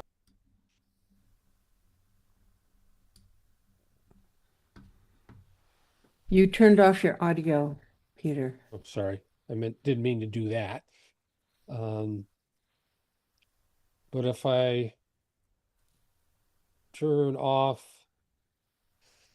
that's the part coming in from Zoom ISO into Mimo Live, just okay. that. And then I'm taking an NDI feed from my tiles machine and putting it as another layer on top of that screen. Can you talk just a little bit about the configuration of the two computers in order for you to be able to do this? I mean, there's not a lot of, so the tiles machine is your basic M4 Mac Mini minimum configuration, right? Just running tiles. Tiles is outputting through NDI in my case. The other, the Mimo Live machine, it's also running Zoom ISO, is a Mac Mini M4 Pro with 32 gig of memory, so it's a big monger. I probably over-engineered that, to be quite honest with you. And they're both going out through my wired internet. Thank you very much. But you could have triggered the voice via Mimo Live to do the switching if you wanted to. Well, except I think you could have. I've not played enough with it to figure out could it would swap the boxes around, or for Well, instance, that's the fun thing you're doing with the tile there. And yeah, if we actually, you could have a fun thing where if you had 12 people, but you really only wanted to have 4 on the screen or 3 at any one time, and the person speaking, that will let you do a lot more selecting of who gets called up. And you correct, also could trigger lower thirds for when the person appears in the side window. Their lowest, you're saying, could be a larger screen, but it could also be just a lower third, so you know who's correct, speaking. correct. And if someone doesn't want to be in your panel, all they have to do is push that video off button and they will disappear because it doesn't take anyone who doesn't have their video on. Correct. Unless I throw that switch in tiles, by the way, there is a switch that says take everybody. Mm. There is a switch that does that, but I don't see the usefulness in that personally. But I've been probably, I don't think I'm telling a tale out of school. I've been helping Andy do some testing in the, I'll say, the very low end production environment where people can make, we're not necessarily making money off of the deal, but trying to do it on minimum configurations. So Peter, you and I both have Coast Guard meetings that are Zoomed. It'd be nice to have these features without having to have a heavy lifting. I agree. And I know, do you know Ron Blaisdell? Yes. So Ron and I have had that conversation because I run his Zoom meetings for his directorate now, even though I'm not part of the auxiliary. He just said, just do it, Peter, please. So find a friend that can do it. I'll be doing something for AIM this coming week too. Well, I could recruit you. There's nothing that says you can become a member of the Coast Guard Auxiliary. I don't want to raise the age any more than it is. Standing joke about the Coast Guard Auxiliary. I resemble that comment. So do we have any more pressing Zoom questions that anybody has? I will take a look on YouTube, but if there isn't any on YouTube, please let us know in chat and I will relay it to everyone here as a panelist. But go ahead, Lois. Oh, no. I'm just, it's getting late and I'm thinking, well, maybe I should just bug out, but I don't want to abandon you if there's more. My be only talking about. question is, I don't know if everybody has reported the issue about of the request to get the statistics tab easily accessible from within the meeting. Remember, I had that discussion a couple of weeks ago. Oh yeah, I do About the remember that. statistics. That you have to basically go back to the client window outside of the meeting, especially on Windows, to get to the statistics. I mean, I would love if it was on the statistics tab right there as an option. So when you go to settings, when you go to more and settings, I don't see why it can't be added as another item there. So that's something that I will continue to press on. That if we could I get it. second that. Yeah, I Does agree. anyone use statistics very much? Every single time. Good. Anytime Okay. someone is, here's where you use it, Lois. When someone's having a problem, you can pop it up and see exactly where their problem is. You're like, you know what? You are coming into me at 3:20, turn your camera off. Exactly. That's how you know how to help people, is by using those statistics. It's very, very helpful. And where And- does and- one learn about using statistics if one is not a statistics girl? So it's not Zoom test kitchen. the Zoom test kitchen is where I learned it. Office hours. I'm It's sure they not- have it's not videos on statistics. Zoom. It's not statistics as like some of us had to take in college. Right. It is It's just numbers. Data, numbers, right? Data, math-friendly information, right? It's information. Mhm. If you're coming Useful in and information. give you an example. I went over statistics. I ran something and somebody was having it. It was just terrible. And I went and looked at the statistics for them and they were coming at 10 frames per second. Ooh, Yeah. I mean, what that's in one the of the, world were they running? they were, The I internet, said, if nothing, and the if- machine. if- I just said, leave, reboot, and let's see if it's better when it comes back. And it was, Yeah. believe it or not. Mhm. But I find reboot that- was the operative phrase there. Yeah. I find that it's super helpful, Lois, especially when I'm kind of troubleshooting with people and they're telling me, no, I'm fine. I'm like, okay, so what I'm seeing is that you are not coming into me at that high of a level. And then they're able to kind of like, because no one wants to talk numbers too much. They're like, okay, what do I do? And I think it's really helpful. Yeah. It And also where tells you are what you're these- going. Where Well, are you can't these get them in the meeting statistics? anymore. What? We used to do that all the time. This We'd be, is, Yeah. this is That's why I'm Roland actually- and I feel it's a bug, not a feature. And I that think Zoom feels is, it's a that's feature. Yeah. ridiculous. Yeah. So Ridiculous. yeah. So here I'm going to share my screen and I will show you the live stats that I'm seeing right now. And again, this is Windows based, but it should very closely. How are you getting resemble- stats if you can't get to them in the meeting?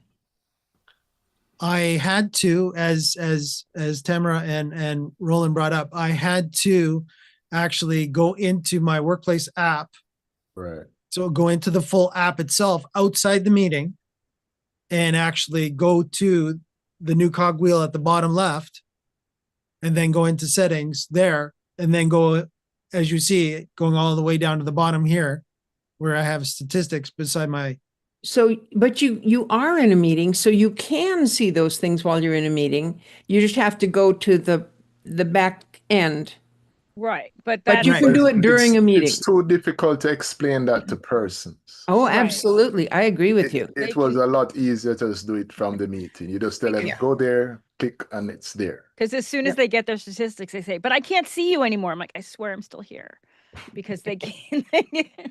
Mhm. Yeah. So again, in here, Lois too. So again, there's overall right now. So there's my audio. So that actually shows you right now all the audio that I'm again, notice send and receive, right? So upload, download, right? So again, there's video right now. So right now I'm receiving because I'm in gallery mode right now that I'm viewing everybody. I'm actually in multi-speaker mode right now, just for the sake to make sure I'm sending that on YouTube as well.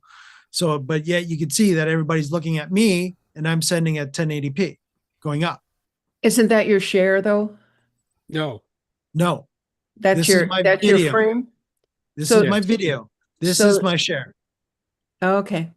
right? So video, the actual video feed, no matter if I'm sharing or not, this is the video that is still sending to. So yes, your video doesn't stop because you're sharing, right? So that's also very important, especially for people that are having internet challenges and or machine challenges, either phone or PC. Go ahead. So you're sharing. So that means none of us are seeing you bigger than a little tiny thing because when you're sharing, your share takes up most of the screen. So That's- why would you be sending 1920 by 1080 if no one is asking for more than a thumbnail from you? but that you're making an assumption, Lois. I'm actually watching this on two screens. So the shared So screen, it's your fault that he has to send that big stuff. probably. Okay. Yeah. So it's either Peter's fault or Roland's fault officially because they are probably asking it to be brought in as 1080p. Correct. And those ISOs also would be asking for a big picture, right? Yes, That's Right. correct. So that that's true. yeah. So tiles as well. So any of the liminal products, if you've told the liminal product to bring in 1080p, then you're forcing everybody to be brought in 1080p. Well, in the case of in my case, I'm a little smarter than that. I do tell Zoom ISO to bring in them in 1080p, but tiles you can actually tell it to bring it in at smaller resolutions. Mhm. You Right, can so do it. now- You can do it with ISO too. You can change Well, I resolution. absolutely. I choose to bring it in at 1080p on my Right. Zoom ISO machine. And Cool. somebody changed it because it's now down to 640. Right. But No, again, but this is I have taken Mike out of the out of right. And So also if those, oh, go ahead. no, go ahead, Tamara. Those statistics are from his machine. If you look at your statistics, they're going to be slightly different. Right. Well, of That's course. why it's so important for us to be able to get someone to see the statistics on their machine, That's right. not just my machine. right. So again, too, because I am sharing. So this is how much because I'm right now. I'm just to get everything organized for myself so I can keep everything running. The reason I'm only 1024 by 600, if anybody knows that resolution, I'm on the teleprompter right now. I'm using my teleprompter as a screen right now. So that's the screen I'm actually sharing. So yes, it can be done. So yeah, so that's why it's that small and that's why it's only 24 frames a second. But Yeah, but Yeah. and then I guess the other thing to think about is how much you want, how you and I, well, I'm sure Roland does too, and probably Tamara have business accounts. And you can go into the web interface to Zoom and go into the dashboard for the meetings, and you can see how everyone was doing. The operative phrase there is was doing. correct. Yeah. You cannot get that live because again, Zoom is not pulling that. They are pulling the live data, but they do not allow Post the it. live data to be Post live it. given to. Correct. Yeah. So there is also one more thing that I had forgotten, and that is in this new version of Zoom or newish version of Zoom, when Mike shares screen, I ended up with two tabs at the top. One says Mike Ladder's screen, the other one says meeting. which Mhm. means that I can switch between these two. Mhm. And if I go into meeting and I don't know, pin Mike, now he's going to have to come big because I've got him pinned. Correct. And as you see, there it is. Yeah. And as soon as you did it, even though I didn't get there quick enough, it It did went it. there. Yep, Yeah. it did. Yeah. Okay. So again, to Lois, here's the other important information is especially when you're talking about upload and download, right there, right? There's the actual amount of bandwidth I'm sending right now. So I'm sending over almost 5 megabit per second up with everything that I'm doing, which is just myself and the share, Yep. right? So again, that just shows you. So if I'm going to hopefully not break myself, but I'm going to shut off my camera. Did you see what happened? 123. Okay. Right? Yeah, But again, you see my download is still quite large. because My the rest receipt. of us are there and you want to see us. That's right. Correct. Yeah. And now I'm back up again. And of course, if everybody's still asking me for 1080p, this will eventually jump up like crazy because right now you're only asking for 720 right now. Oh, there it goes. Mhm. So And it ramped up. There you go. if everybody turned off their camera, would that diminish, or would you have to wait until you have chosen to hide non-video participants? Good question. And since I've got the share up, if everybody wants to try this, we can do that. I'm out of Okay. here. All right. So, almost. Now the ISO guys are there. Oh, yeah. Okay. Yeah. The two So, ISOs Mike, left. have you switched to hide non-video participants on your meeting? Yeah, I'm just waiting for Roland, and then you'll actually see how low my receipt will go. Hold on. Yeah. And Roland's trying not to break himself too. There Okay. it Yeah, is. there we go. Okay, so officially, Good. there you go. So again, because I'm still sending, because Mhm. somebody is still asking for me at 1080p. There's my I'll upload. It's stop still that. huge. Sorry about that. Oh, no, Okay. what it is that Hold on. I have to have take your mic. Hold I on. have my video Yeah. hide video participants, which means you're the only one left with a camera on. So you're the ones taking up the entire screen, and I can't get rid of that. No, I had to Yeah. stop Mike a while ago. I was still pulling him in, even though he had stopped the camera. I had to actually. Oh yeah, and I have to do the same thing on my I actually have to go tiles in. machine. I actually have to go in and take him out of the rotation of It's the okay. You selection. nobody has to do anything more, break anything. Everything's Yeah. cool. So there we go. So now, again, I'm not sending or receiving any video for everybody on YouTube. And now here's my overall. So there you go, Lois. That's live Yeah. numbers. And if you ask me if I'm hiding, I don't have to. That's the current numbers. Mm-hmm. Okay. So we're strictly now a share that is audio only with everybody. Okay, everybody, ollie, ollie, on free. Come on back. All right. Come on back. There we go. The host has disabled the video. Hold on, let me try again. Yeah. So as you can see, yeah. So there you go. Yeah. So somebody's asked me for 1080p again, and that changed. Mike, on one, I'm getting host has disabled video when I try to start on one account. Oh. Okay. I did see that pop up for some reason. That co-host did that. I don't know if that Yeah. was Yeah. maybe It's okay now. Is it okay now? Okay. Yes. Okay. I think you have an option in the host tools to turn off all the videos, so that would have done it. I didn't do that. Oh, okay. Probably a co-host did. Yeah, it did actually say that a co-host did do that. Right. And I was assuming, oh, okay, maybe it was Mr. Drinkwater.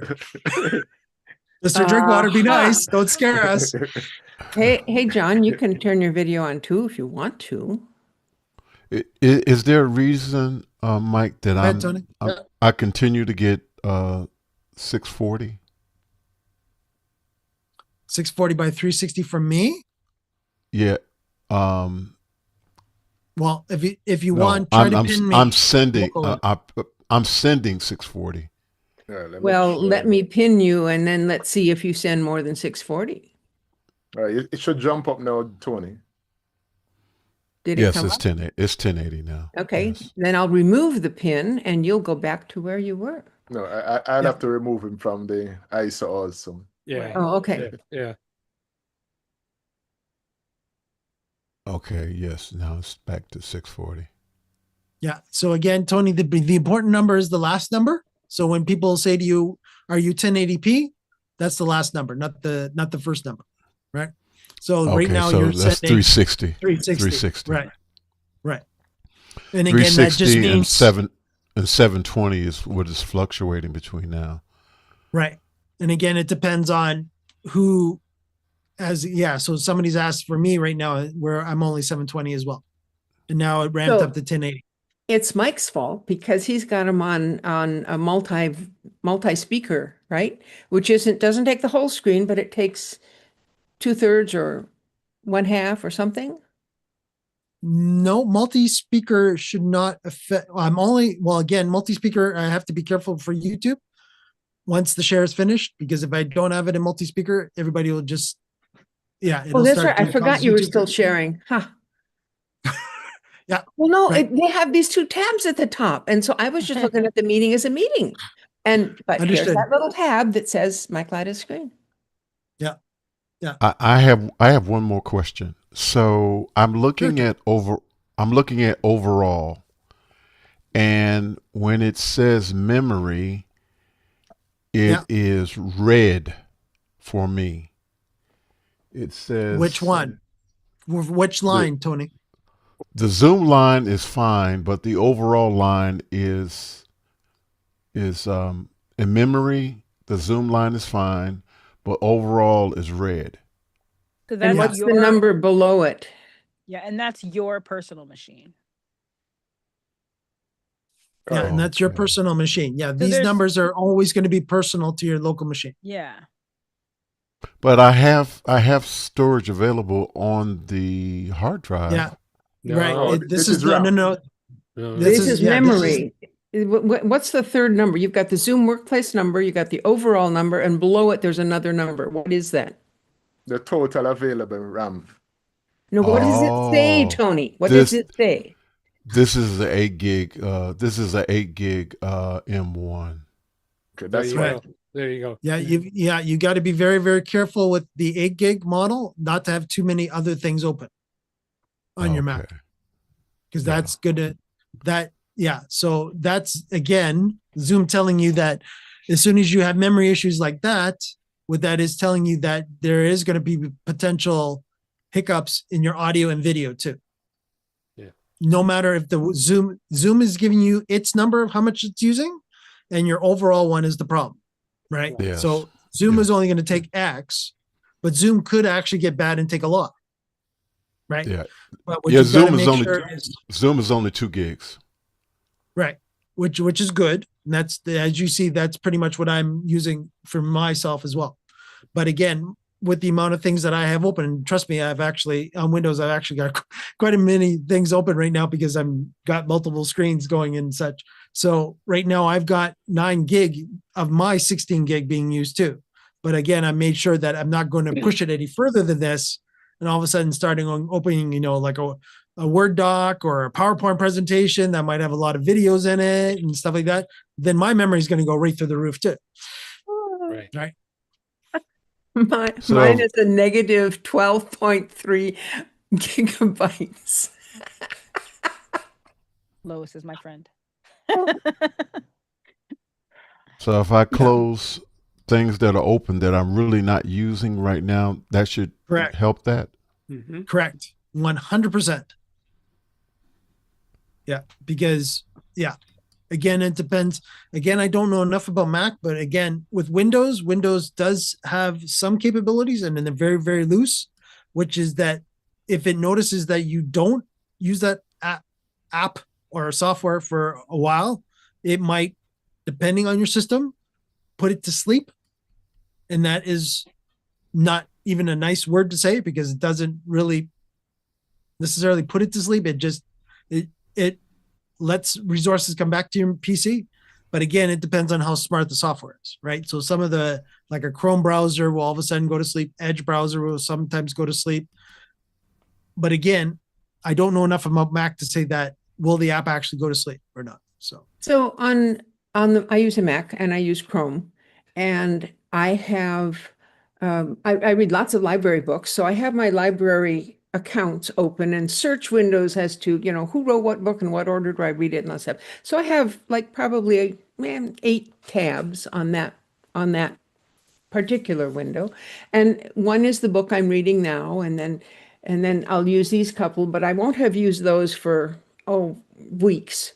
And so what will happen is it will stop presenting that page on that tab until I go and click on it, and then it will reload the page. So that's how it's working for me on a Chrome browser on a Mac. Right. And again, that is a functionality built into Chrome. Right. By default. To save resources. Yeah. Right.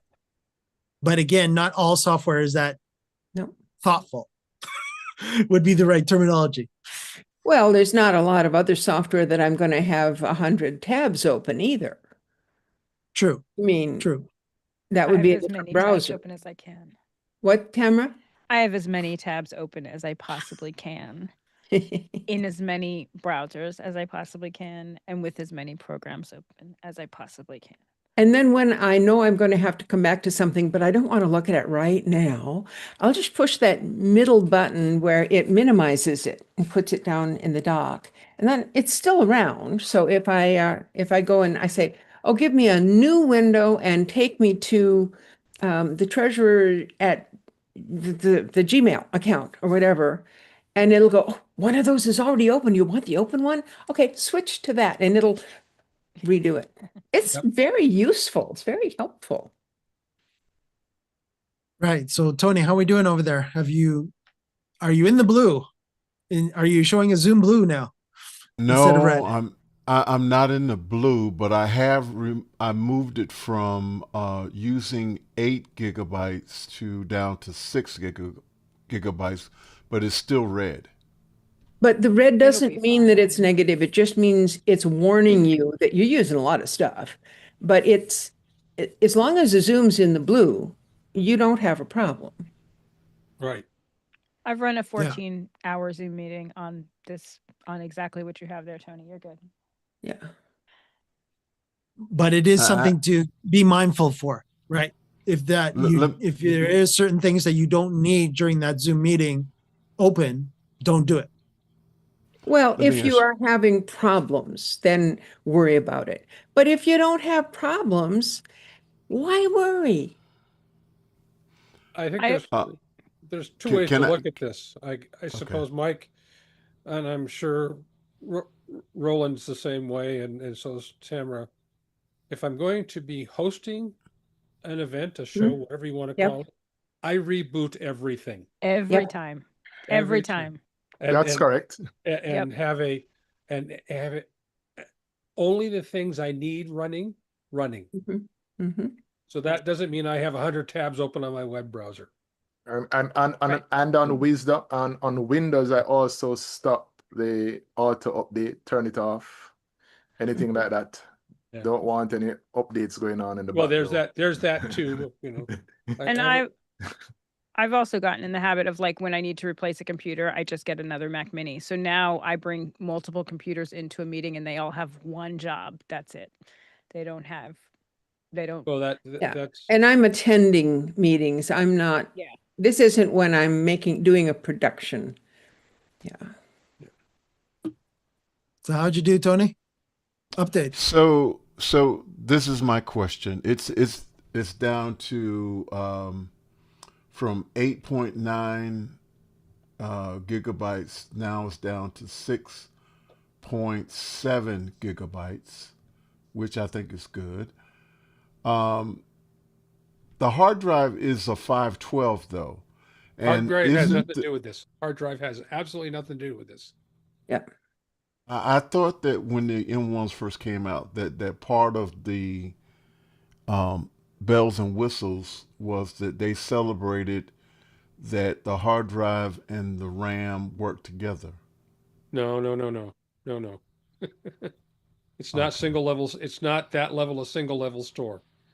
What Yeah, is and the it, M1? The M1 graphics memory and main, if you're comparing to an Intel based Mac Mini to a M series Mac Mini, there's no more separate graphics memory.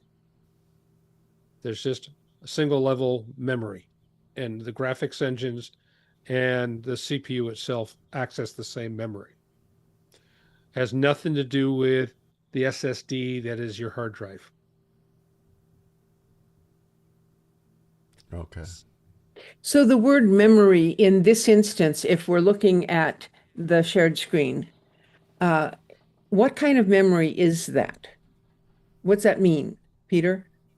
Well, the memory here is is memory. I maybe I'm you know, pardon me. I guess having grown up in the industry for the last 45 years, there's memory and there's a hard drive. Today we call a hard drive an SSD is the hard drive. Mhm. That's that's where you read and write stuff you want to keep All or right. you stuff. The memory in here is where the program's running. And so the memory is something that is not necessarily permanent because it's used and then it's released. Is that correct? Correct. Correct. Okay, so when his on the screen it says 2.26 gigabytes for Zoom, 9.34 gigabytes overall, Right. and I'm assuming that includes the 2 point, and then 1583 gigabytes at the bottom. And the thing at the bottom is how much is left? Is that it? No, that's I bet you, Mike, you're running a 16 gig machine. correct. Yeah, the 15.83 gigabytes is a 16 gig of RAM that I'm running on this machine. Yeah, So, and the 9.5 is being used up out of that 15, so you have something left over, 5 something. And the 2.26 is included in the 9, so you don't have to add that in there. So you've got about 6 gigabytes left over that is usable. So you're not negative, you're fine. Now, Tony had a 2 point something for the Zoom, and then he had an 8 point something. He's down to 6 point something for the second number, including the Zoom. And so then the question is, how much is that compared to the bottom number? And that'll tell you how much room you have well, to it open also, stuff. so the other thing is, and this is now we're getting into, unfortunately, a concept called paging. No, Peter, don't go there. Just don't go there. Well, Remember, low but flying that's butterflies. but remember, he's running an 8 gig machine. Uh-huh. Oh, 8 So gigs. So Tony, now we know.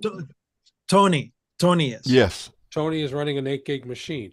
Okay. So as he starts to push that 8 gig limit, now the operating system, Mac OS in this case, is going to be busy using the hard drive / SSD to move things quickly in and out of memory. Mhm. That's at its rudimentary sense, and Mike will shoot. You can shoot me later. Yeah. No, you're doing fine. That's called paging. Okay. Yeah. So Yeah. you're taking the temporary stuff that's in the memory, and because things have gotten kind of tight, you're moving part of that into the permanent stuff, which is in the hard drive. And Mhm. then when you need it again, you move it back in quick and you're moving it back. So you're doing a lot of moving around. Is That's that right? Right. That's right. And does that Right. moving around degrade your operation of your computer? Absolutely. Yeah. Okay. Page faults So- are sins if you can avoid. Yeah. So if one is in a situation such as Tony is, where he only has 8 gigabytes on that device, wouldn't it make sense to move some of the operations to his other computer? Yes, Well, I yes, would. Well, absolutely. again, if he can, would be the official answer, right? Mhm. It depends on what other if he does have other machines that he could utilize, absolutely. But in your case where you have one, then no, obviously. But in the regards of where Tony might want to maybe designate another machine for, let's say, browsing or office work, and then have a studio machine that is only a Zoom meetings machine. That And- would be two situations where, I know that this machine will always be just used for Zoom meetings.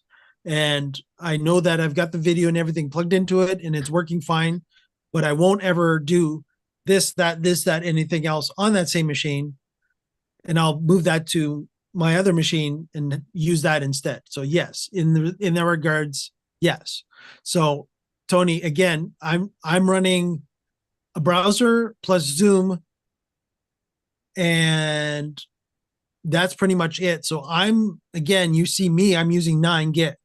Now, again, this is a Windows-based operating system, which is a little more piggish. I'll use that terminology, meaning that it loves more RAM than Mac OS does because of its two different architectures. So that in itself, I always have to make sure that I'm got minimum at least 16 gig in a machine nowadays. If not, it's better for me to even have 32, just because of the Windows operating system being what the Windows operating system is now. Now, in that regards, Mac OS is a lot more non-piggish. So I'll use the piggish word again in the regards of, because its architecture in the back end, it can handle it a lot more. And Lois too, if you notice that as I'm speaking to my send volume, my send bandwidth is going up now because I'm speaking. So the audio is actually adding more bandwidth. So you keep your eyes on that as well. So as you're doing stuff like that too, obviously Zoom's only using 2 gig, but again, your operating system is still using 5 gig, right? That's why you're pushing that 7 to 8 gig limit, where you don't want to be. And again, Peter's right. And again, in the Linux world, in the Windows world, we call it swapping. You don't want to swap between, because what it's doing is literally a swap, which is how Peter explained it, which is that, oh, I don't need this right now, so I'm going to put that on the hard drive because I'm running out of RAM.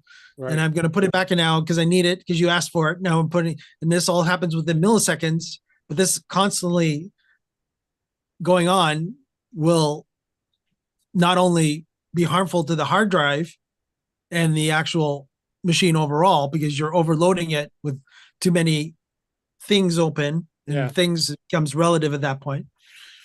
And then, you may not even realize that the Mac OS actually might be running stuff in the background that you didn't even tell it to be on. And this is a big problem with Windows, that Windows will start up things, and we try to do our best, even as power users on Windows, to eliminate all the craziness that Microsoft wants us to have on as soon as I turn on the machine. That sits there and does nothing, but it takes up, and then it automatically takes up X amount of RAM, or but it's sitting there doing nothing until it's needed. Okay, so outside of Zoom, and the Zoom statistics are wonderful. Thank you for explaining it all so carefully. But outside of Zoom, is there a way that I could go into my Mac and find out what's using what? How much is being used and which application is using it? Is there a way of doing that? There must be. Hey, here, let me share my screen. Okay. From one of Is my- this a Mac or Windows? It's a Mac. All Please, right. Lois, I only run Macs. I don't do Windows. There we go. Anytime, Pete. Okay. Just want to make sure before I just overlaid you. No.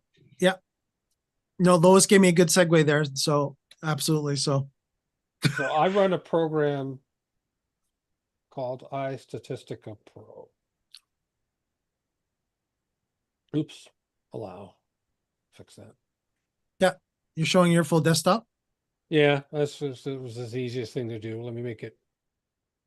And this says Zoom ISO version 2.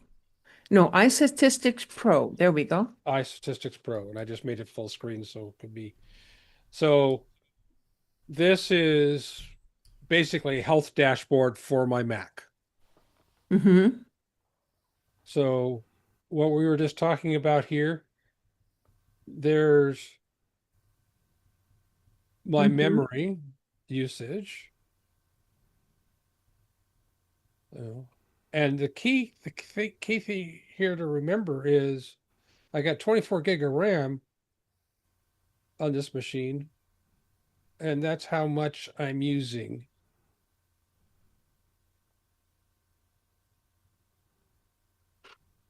Right? There's the number of cores. So if you want to see how much memory each application is using, I click on, well, I don't, there we go. Let's do this. I'm not using a lot of applications.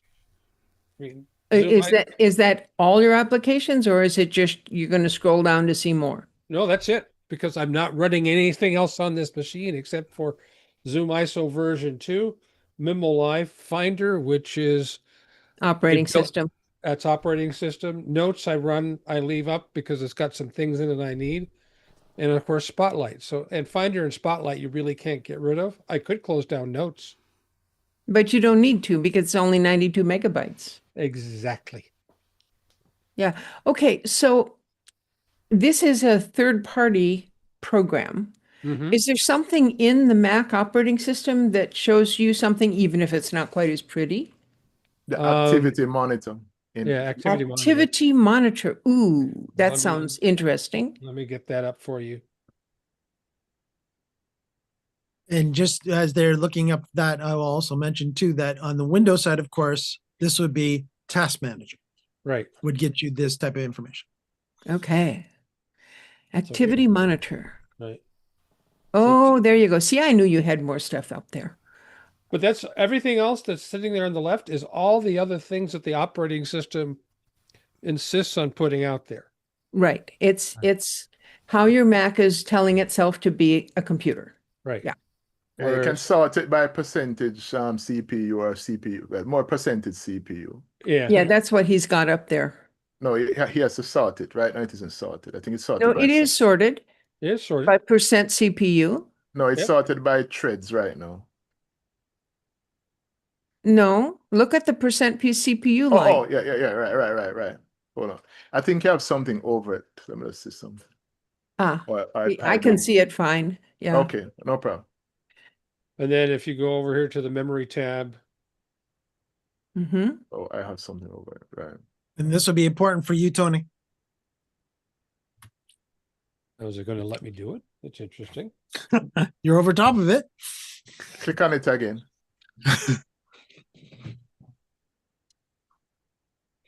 If it doesn't allow you there, you can go to the view. Yeah, that's what I'm gonna have to do is go figure out why is it not doing. Go to view and then change where it is, view or window. Oh no, let's go back to it on my machine.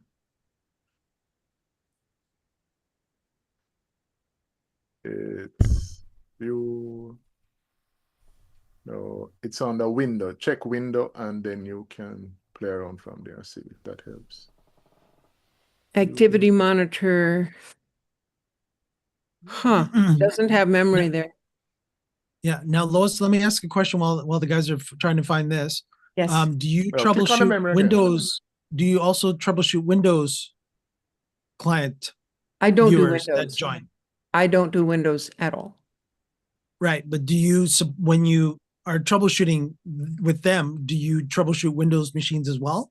Or do you just No. do Mac? I do not do Windows, period. Okay. I don't give help. Well, if they're on the internet, I'll do internet. If they're, doing video, that's fine. But the Windows operating system is not something I know about or attempt to do anything with.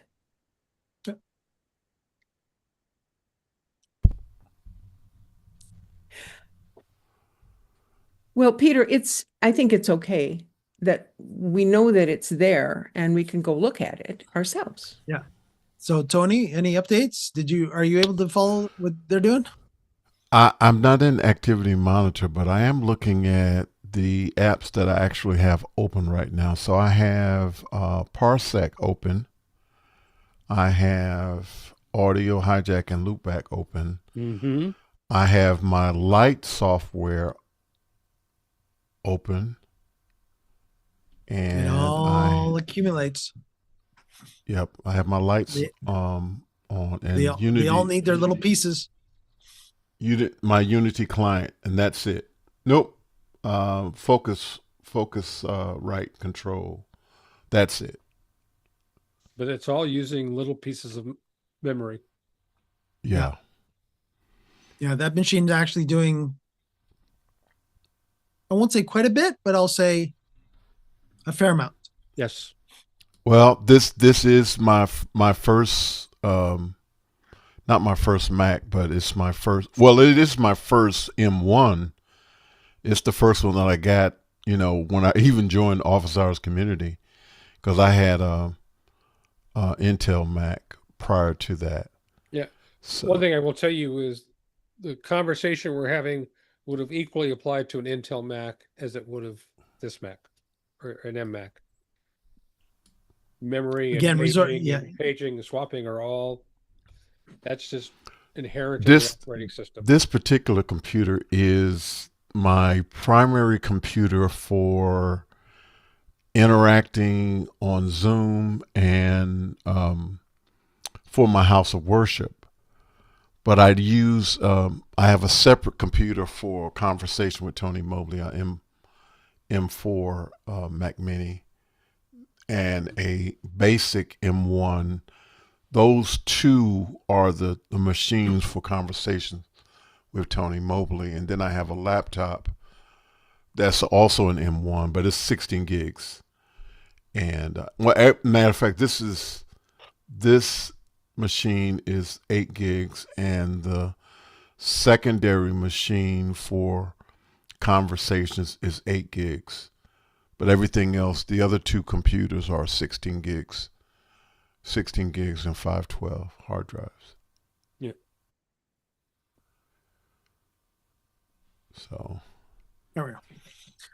Yeah, I Yeah, didn't realize. Again, that I would take a look to see what, because audio hijack, to me, again, and remembering when you guys have gone through this before, what audio functionality is that machine still doing? So put a different way, Tony, because I'm sure Mickey was the one who helped you set it up. Mm-hmm. What problem was he trying to fix with audio hijack? Well, years ago, before I got this microphone, the Heil PR40. PR40, I was using I can't even think of the name of it, but it's right here. Microphone is, oh, I dropped it. But it's the little wire with the little mouthpiece. Yep. I can't think of the name of it right now, but I was using that, and it was okay. And then when I got the Heil PR40, there was issues with delay, and there was all kinds of things that were going on. So Mickey configured it, and I was using the Heil PR40, and I was using Zoom H6 as my audio interface. Okay. And that was the way things worked, and then we tweaked it, and then we made it so that I could bring in, because this is also the same computer that's connected to my ATEM Mini. Mm-hmm. So I'm able to use other computers to bring in music for the house of worship, mm-hmm. rather than have it, do it through a screen share. So the way audio hijack and loopback are set up, I can bring in music, video, anything from the other computers that I have connected to the ATEM. So that was part of the configuration of the necessary delays in the interface for there not to be lag in my speech and be able to play music at the same time while I'm speaking. So if it's working, it's I don't think working. I don't think there's anything to fix. Yeah. Yeah. I mean, The infamous line, if it's not broke, don't fix it. yeah, Yep. that was It's one of my fine. dad's favorites. His other favorite was, don't force it, get a bigger hammer.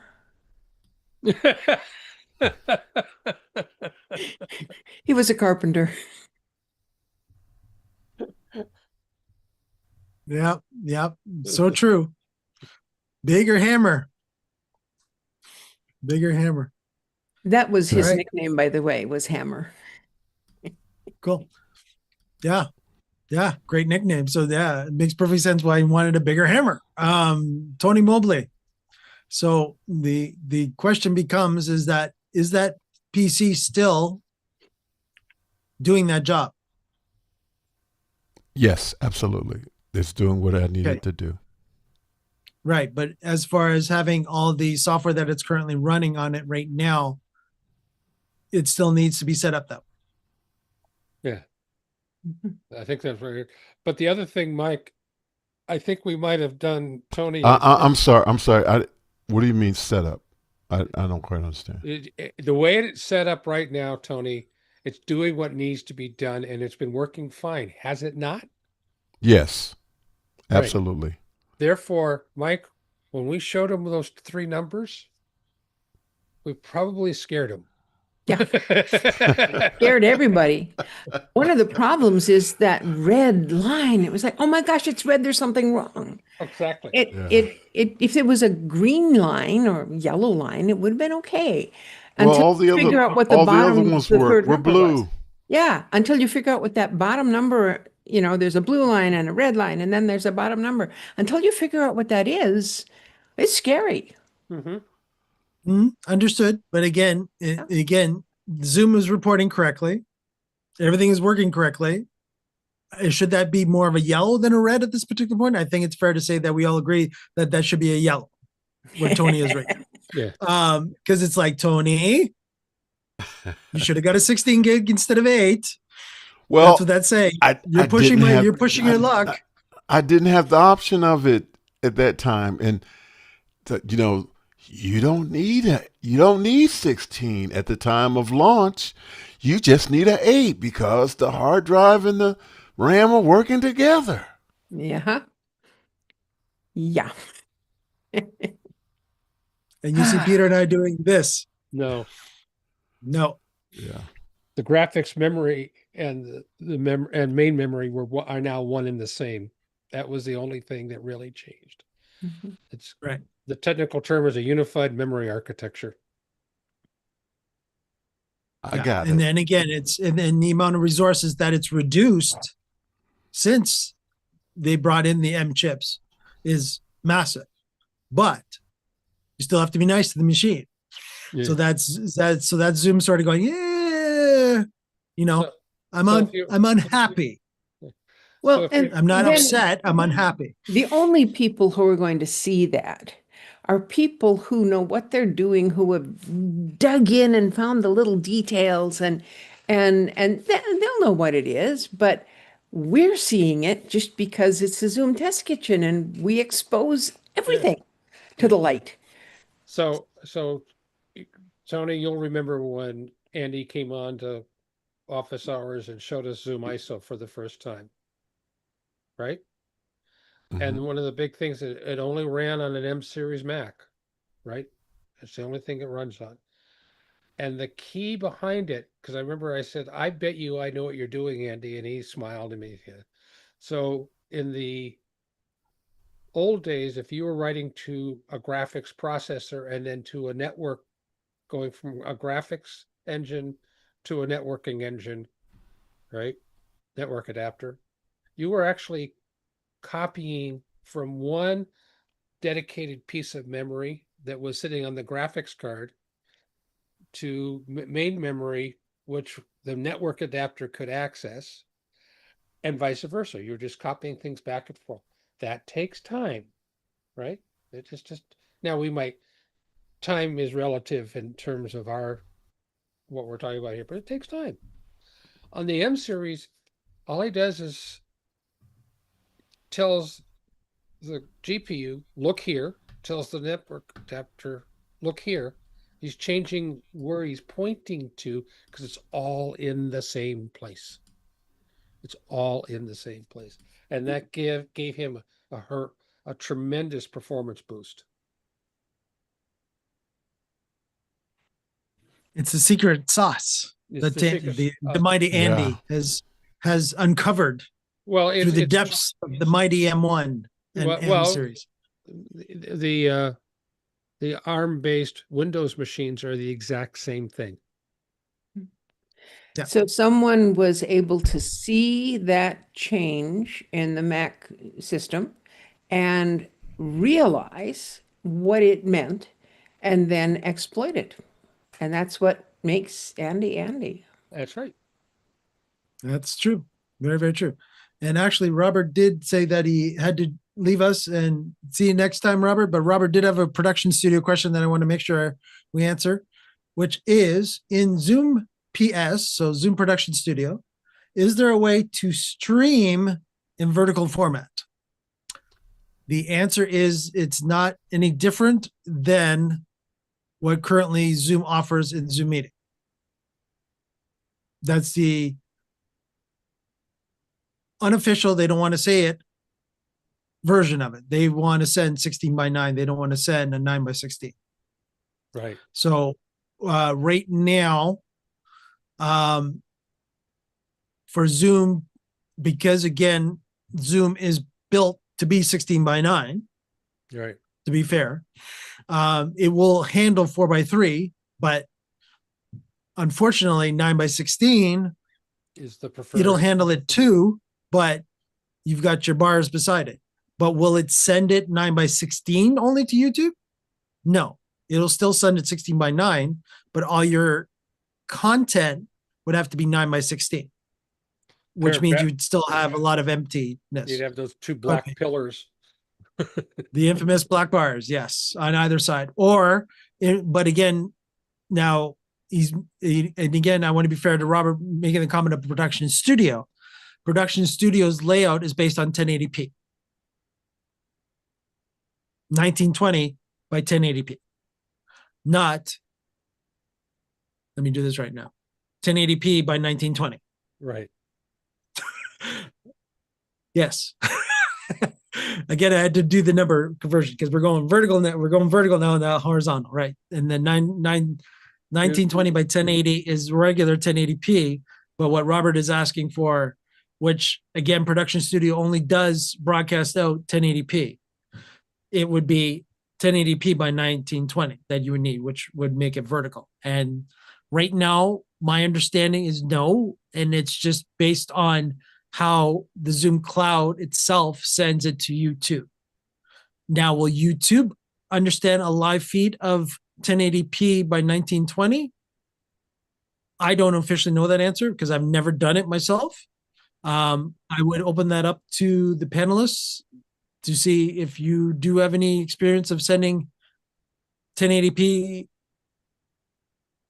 vertical to YouTube. I don't believe YouTube will even do that either.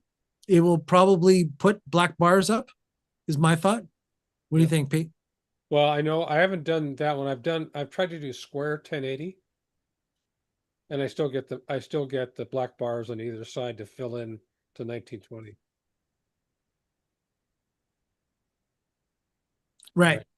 Which is what which was what I was expecting. Go ahead, Two Pete. different views of Tony. Yeah, and I Tony didn't came let in on him a different because account. I didn't recognize know. the name. That is correct. And because Tony has done this to me a few times before, I have written that down on my safe list, so I know that that was Tony Mobley hiding in the waiting room. Because that's why I didn't let him in, Mike. I didn't either. So my co-host did an awesome job. You just heard that, everybody on YouTube, of policing that person because we don't want a Zoom bomber coming in. But unfortunately, Tony's a safe Zoom bomber. He's a safe guy. And John John was gonna- Drinkwater just put in the chat, well, I was going to ban him. No, John, he's fine. It's just Tony. Tony 1 and Tony 2. Tony 1 and Tony 2. Tony. All right. So everybody's talking about Tony 1 and Tony 2. Tony 1. And where's Tony 2? And let's add that Tony 2. So everybody can see what Tony's doing. So now YouTube can see what Tony 2 and 1 and 2 are doing. Are you checking for delay, Tony 1 and Tony 2? Oh, there's the confidence monitor back there. I got it. Mhm.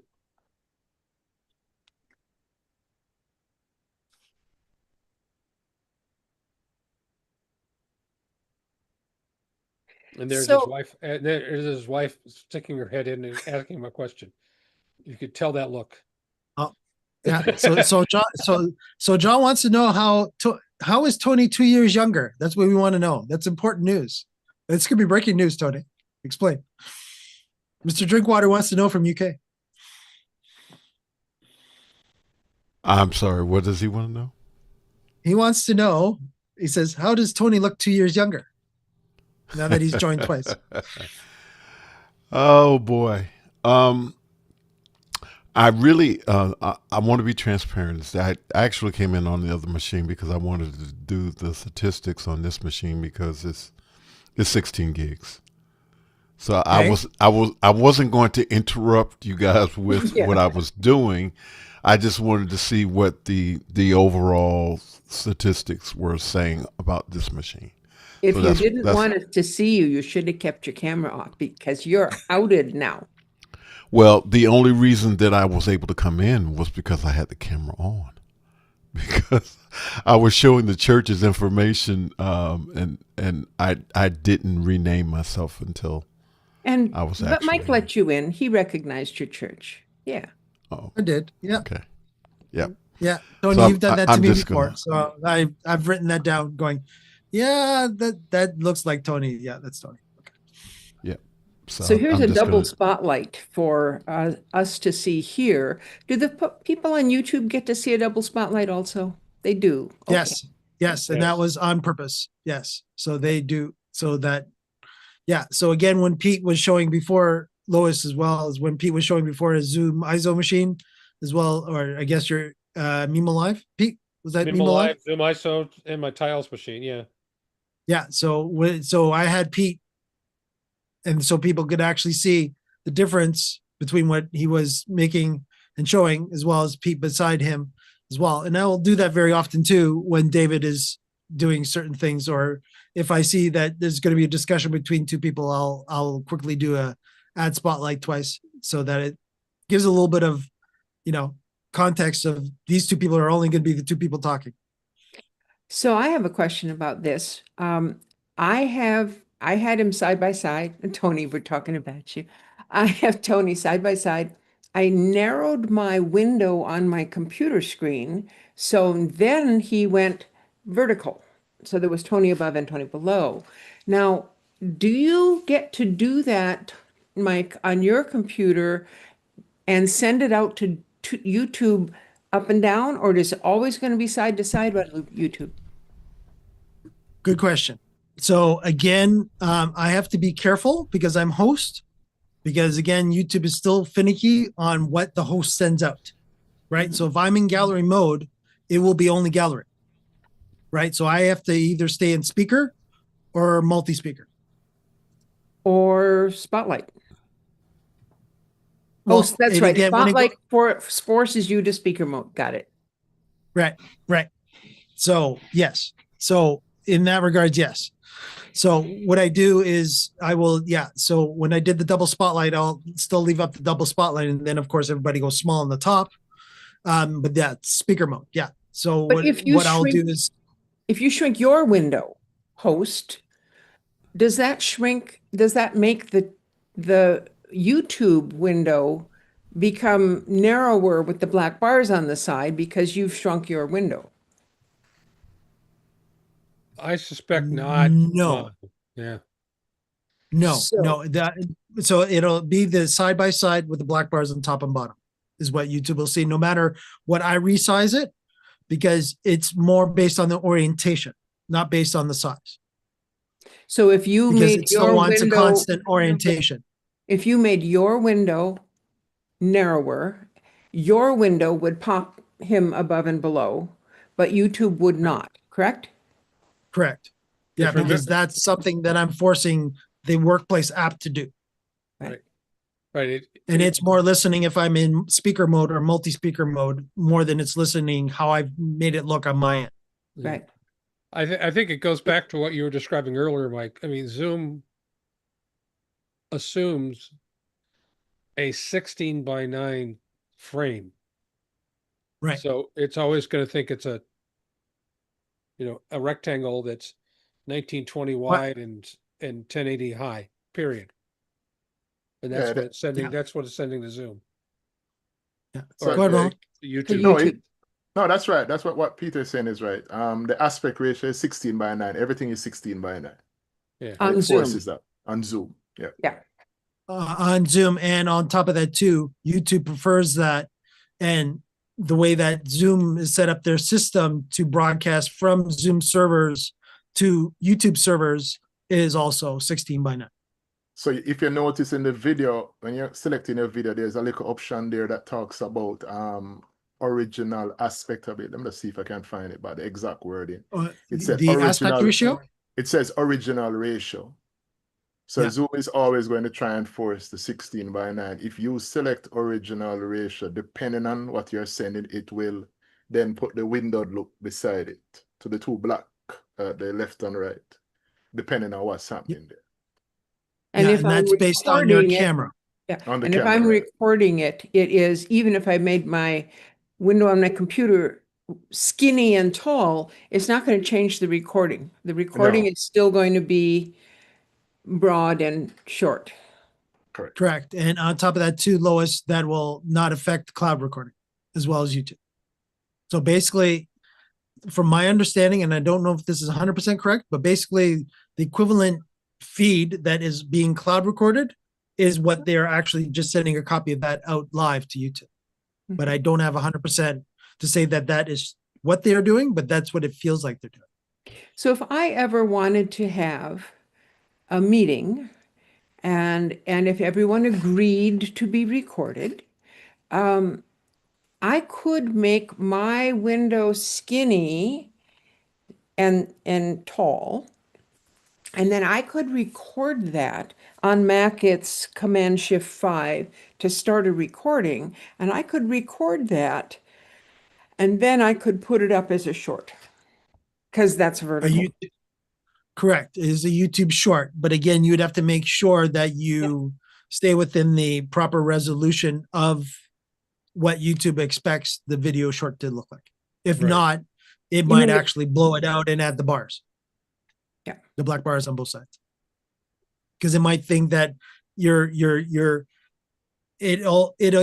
expects a specific resolution size, and if you're just a little bit bigger this way or a little bit bigger that way, it'll officially say, okay, you must be talking about 16:9, and I'm going to make it 16:9 and put So black bars. you mean, you're saying resolution, but you mean proportion, don't you?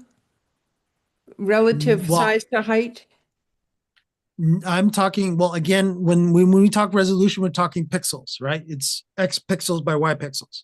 Yeah. So resolution would be then, I have not done a short. So if anybody's done a YouTube short yet, but I haven't done a short to actually look at what the specs are. But let's say it is, let's take it easily and say it's sticking with 1080p. So that would be 1080 by 1920. So if you had a video that was more than 1080 long or 1920 wide, then YouTube would go, oh, I'm going to assume that this isn't a short size and it's bigger than a short size. So I'm actually going to shrink it and squish it, and I'm going to put it into a 16:9. So I think the Even though it's skinny. proportion, I think the proportion would be 9 wide by 16 tall. I mean, whatever your numbers are, the Correct. ratio Correct. would be like that. Does anyone Right, know but again- if a short is 9 by 16 ratio? Does anybody know it what the is. ratio is? It is, but it depends on again, when we talk the 9:16, there are many different flavors of 9:16. Right. So again, it would depend on what version YouTube allows. And I would assume And we don't know that. without knowing. Yeah, and that's the part I don't know. Okay, But maybe I'm pretty sure somebody it's out on the documented. YouTube world knows and could tell us what size do I make the thing to make a short? Yeah. I believe in getting our listeners involved. Of course. Yeah. And while they're doing that too, I'll do a quick lookup for see if there is such a thing. I'm pretty sure I know there is for everything else that YouTube offers when it comes to live streaming or video on demand. So I'm pretty sure. And I'm pretty sure a friend called Gemini would probably do an awesome job of giving me that information. Yeah. So again, as long as you're correct, so it's anywhere between 240 by 426. That's the smallest. And if you dare go all the way up to true 4K, you will get 4,320 by 7,680, which is officially 8K, actually, not 4K. But again, I was right that it is 1080 by 1920, and that is what YouTube is expecting if you give it a 1080p video short. Right. And I asked Gemini what the preferred aspect ratio was, and it's 9:16 as opposed to 16:9. So Sorry, say it again, Peter. when you ask Gemini what's the preferred aspect ratio for YouTube Shorts, Okay. it says 9:16 as a Okay, right. which 9 is, wide, 16 tall. Okay. which is 1080 wide, 1920 pixels in this case. And the minimum resolution is 720 by 1280, which makes sense. No, the minimum resolution is 240 by 426. I'm No, just that- That Right. YouTube wants. yeah, That YouTube wants. Yeah. yeah. So you'll get a warning, Louis, when if you're streaming below, that's going to tell you that your resolution. Yeah, and bitrate we is don't need to sensitive. go that low, but that's the Yeah. lowest, they said. And remember the question I asked Lois, what's the preferred? Preferred, yep. Preferred. Yep. So in Yeah. other words, you won't get a warning at 720 by 1280, but if you start dropping below that, it might complain. Yeah. Because again, YouTube wants everything to be fair, TV worthy. Right. More than not necessarily are they, of course, they're now doing the shorts so they can compete against TikTok. That's Right. the main reason they're doing it.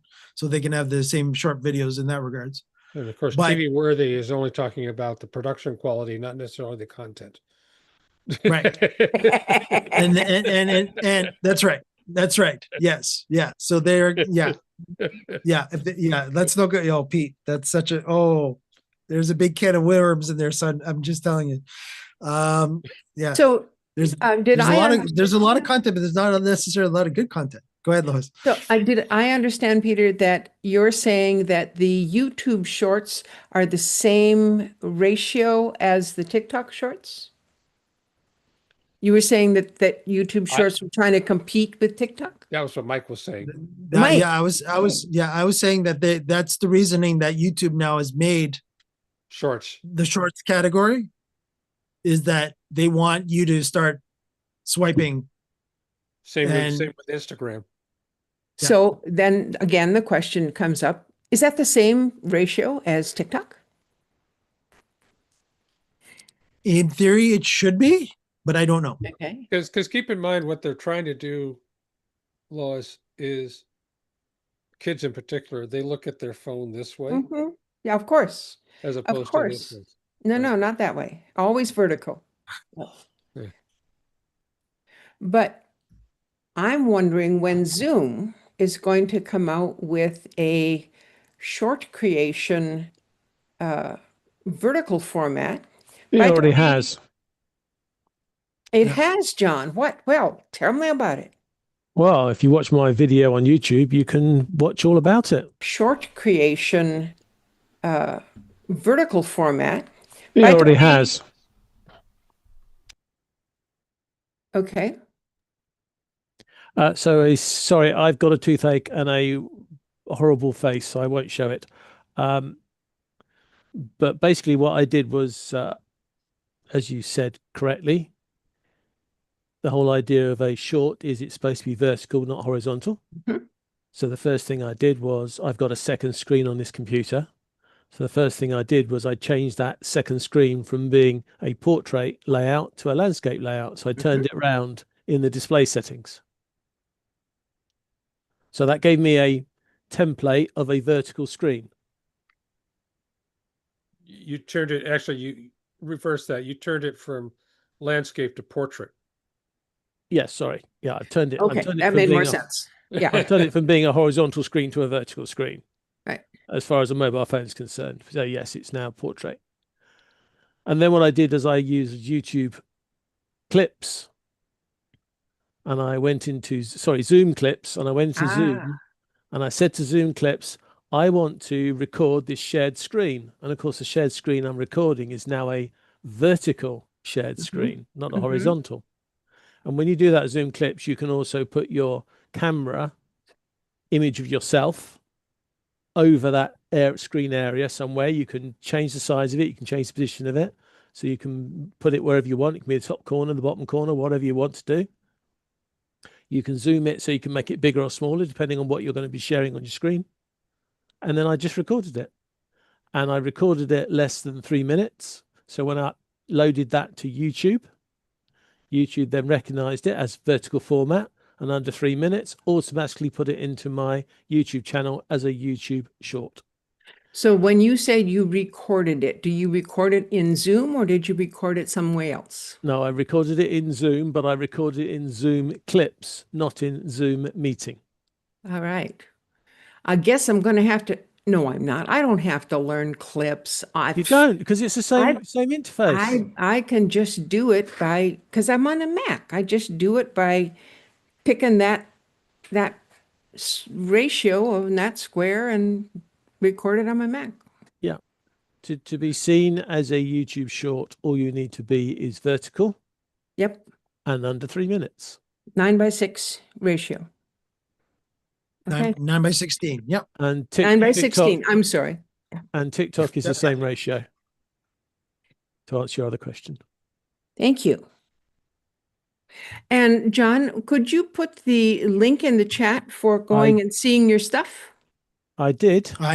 Oh, you did? And I did too. And I put it in YouTube as well. Good. Yeah, I'll put it in again for you. Thank you. That's okay. I just didn't have my chat open. That's all right. Excellent, John.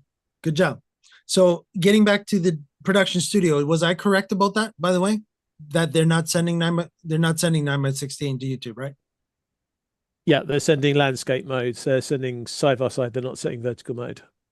So they're sending it that way, and therefore you can't do it. And when you do anything like that, you'll end up with black bars on the side. So quite often I go into a video editor and just edit off the black bars and then send it. Correct. Yeah, that's what I was telling everybody. Yeah. Okay, good. I was just double checking. Thank you. All right. Zoom Test Kitchen community. I see a Hershey bar has joined us. Hi, Lois. And hopefully, yeah. And see you, Lois. Have a good week. And yes, we'll be here next week. Back to normal schedule and hoping that Dave will be able to join us again. Hershey bar is watching us. Let's see who else we've got here. We've got other bodies watching us. So let us know in chat where you're from and say hi to us. Happy New Year from everybody here in the Zoom Test Kitchen and the Zoom Test Kitchen community. If you have any questions for us, of course, you won't see John today because he's not feeling well entirely, but John is here to answer questions with myself, and Pete's still here. And we've got Roland playing with ISO too. So if you want Roland to play with some ISO stuff or you want Pete to play some more tile stuff, let me know.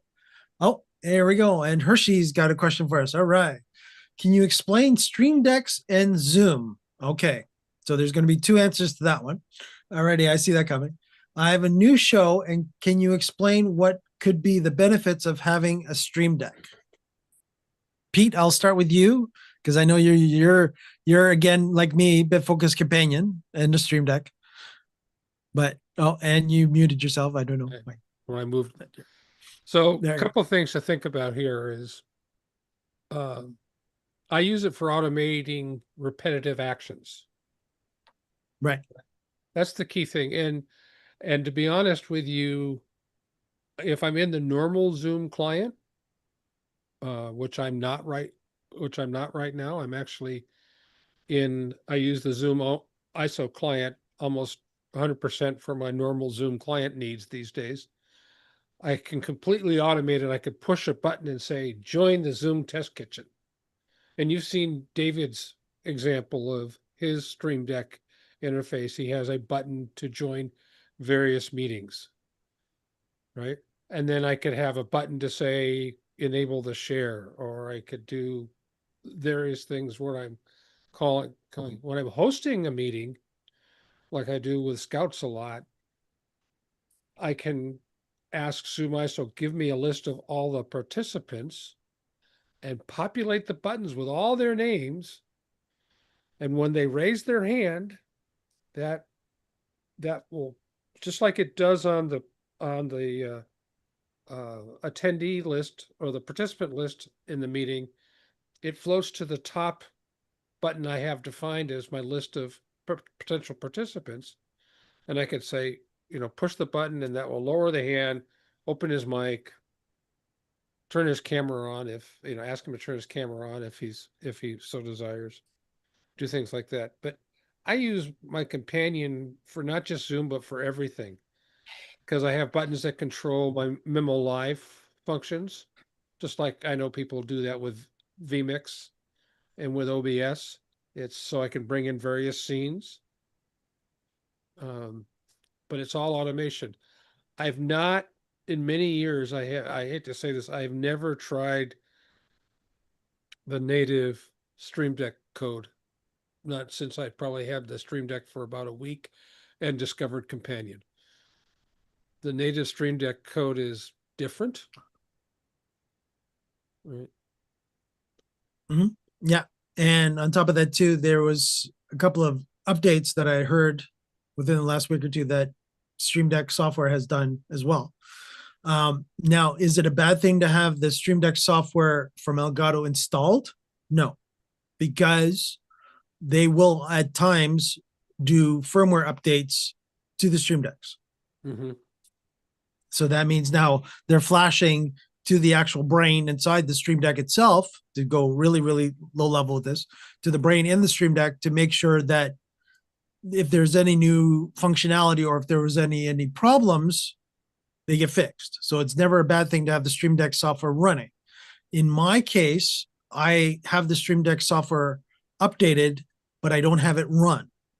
So I don't have it conflict with my BitFocus companion that is doing most of the heavy work during any of my hosting gigs, or even if I'm in a regular meeting. So it depends on, I have two different scenarios where I have hosting relating information in my companion, and I also have one that is based on meetings because I'm doing less. So I could have more meeting functionality where all of a sudden, if I wanted to send more emojis or such like that, then I would have more of that in my meeting companion version versus my hosting companion version, where I'm more related to, okay, I want to make sure, like Pete was saying, where he's controlling Mimo Live or Ecamm or any of that software, I'm also controlling my ATEM through the companion as well. So that, when I do my stinger such as this, that will do for me there, and all of a sudden bring me back, and all of a sudden now you've got my different surroundings around me. That was one button. But for me to do that on the ATEM, it's a series of commands that the ATEM, I'm actually telling the companion to fire a macro on the ATEM, right? That I've pre-done. And that's what that did. But again, it depends on your use case. It depends on what you want to do. So if you want a spotlight, yes. And of course, in Pete's situation, Pete's using ISO versus Zoom OSC. So that would be the difference there too. But Hershey Bar, I know you are on Windows, so officially Zoom ISO and Zoom OSC are out. So when it comes to using BitFocus Companion, what I've done is that because there is no Zoom OSC anymore, is that I'm utilizing the keyboard shortcuts, the global keyboard shortcuts, and I'm actually using a piece of software that BitFocus has actually come out with that still has a couple of bugs that I'm working through, that basically will take keyboard shortcuts instead of me actually doing it on the keyboard. Companion will, in one button, do the keyboard shortcut and mute and unmute me, turn my camera off, turn my camera on. But again, it's limited to the workplace apps, keyboard, global keyboard shortcuts, right? So that's important too. Where Pete has a lot of access because again, he's running ISO. So it comes to the point where he can bring in video, audio feeds and everything. But he also has what Zoom ISO also has is the Zoom OSC capabilities, which is anything meeting related and such. Go ahead, Pete. it's a superset. It's a superset. Zoom ISO is a superset of Zoom OSC. Right. Right. So, but again, if you're in the Windows world, is there a utility like that? Not really. You would have to either go with the Zoom brand new integration, not the old integration. Very important. Very, very important. The new integration, not the old integration of the Elgato in Stream Deck plugin that will get you similar functionalities that I've been able to get in BitFocus Companion because of the limitation of what functionality they wanted to have in their plugin for the Elgato Stream Deck. Where right now they don't have the full set of what even Zoom OSC or Zoom ISO can do because there's a lot that is there. And as John can tell us from the development world, there's probably even more that even OSC and ISO doesn't even give. So, can you clarify what BitFocus Companion is? Sure. So again, so Elgato Stream Deck is the company that you would buy the Stream Deck physical unit from at your local dealer location where you buy equipment. And the BitFocus Companion is actually an open source community of developers that have basically taken the API information from each audio and video manufacturer, and in this case, Zoom. So it's not really limited just to audio and video, but its main strong suit has been audio and video equipment up to this point, but also has other integrations of cameras, software such as Zoom, where it can make internet calls to get that information. So BitFocus Companion itself is separate software that needs to run on your PC, and your Stream Deck your BitFocus Companion would have to make sure that it sees BitFocus Companion would have to make sure that it sees your Elgato Stream Deck connected to it, and then it will then be able to allow you to program each button what you want it to do. So if you're into, I won't say if you're into programming, it'll be a lot easier. But if you are a past programmer and you've got that flowchart type mentality in your brain of if this, then that, I need it to do this, then it will do that. That will make you use BitFocus Companion a little easier. But it's not to scare anybody away from using BitFocus Companion because it is a fairly user friendly interface. But again, your skill level isn't a generic user of Zoom. You're going up to the next level at that particular point when you're using BitFocus Companion. To be fair, from my own opinion on that, is that if you're well schooled in using software, then you should be fine. It might not work right the way you want to do it the first time when you put it into when you set up the system of commands that you want that button to do, it may not work. So there will be a little bit of trial and error to get things perfected. But as long as you're patient enough, then it'll work. But if you just need the basics, then I would stick with the Elgato Stream Deck plugin, new Zoom version versus old. But that's one thing. That's Just adding to Go ahead, what Mike said. Many times, many of the modules come with presets already prepared. So it's just a matter of dragging the buttons on as you want, and they're ready to go. And the Zoom, believe Zoom comes with some preset. Zoom ISO and OSC come with presets already. And I believe on the Liminal site, there is actually a config that you can actually download from the Liminal site for bit focus. So for particularly for Zoom. So those are available there. And that would definitely get you started. Yeah.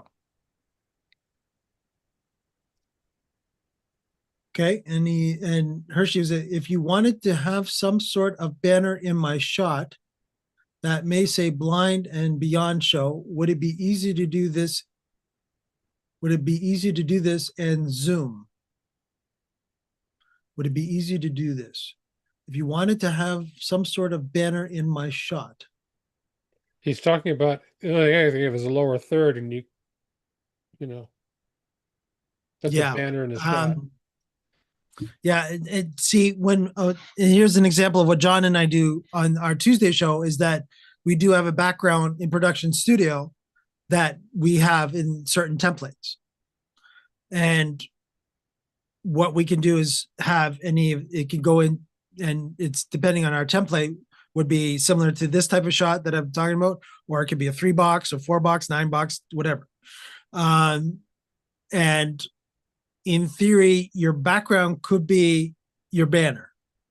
Again, it's just on where you want to go with this. So if you were, let's say you wanted to have, here's an example. So let's say in this regards, you want to have Pete, I'm going to spotlight you and I, just because you and I have video on.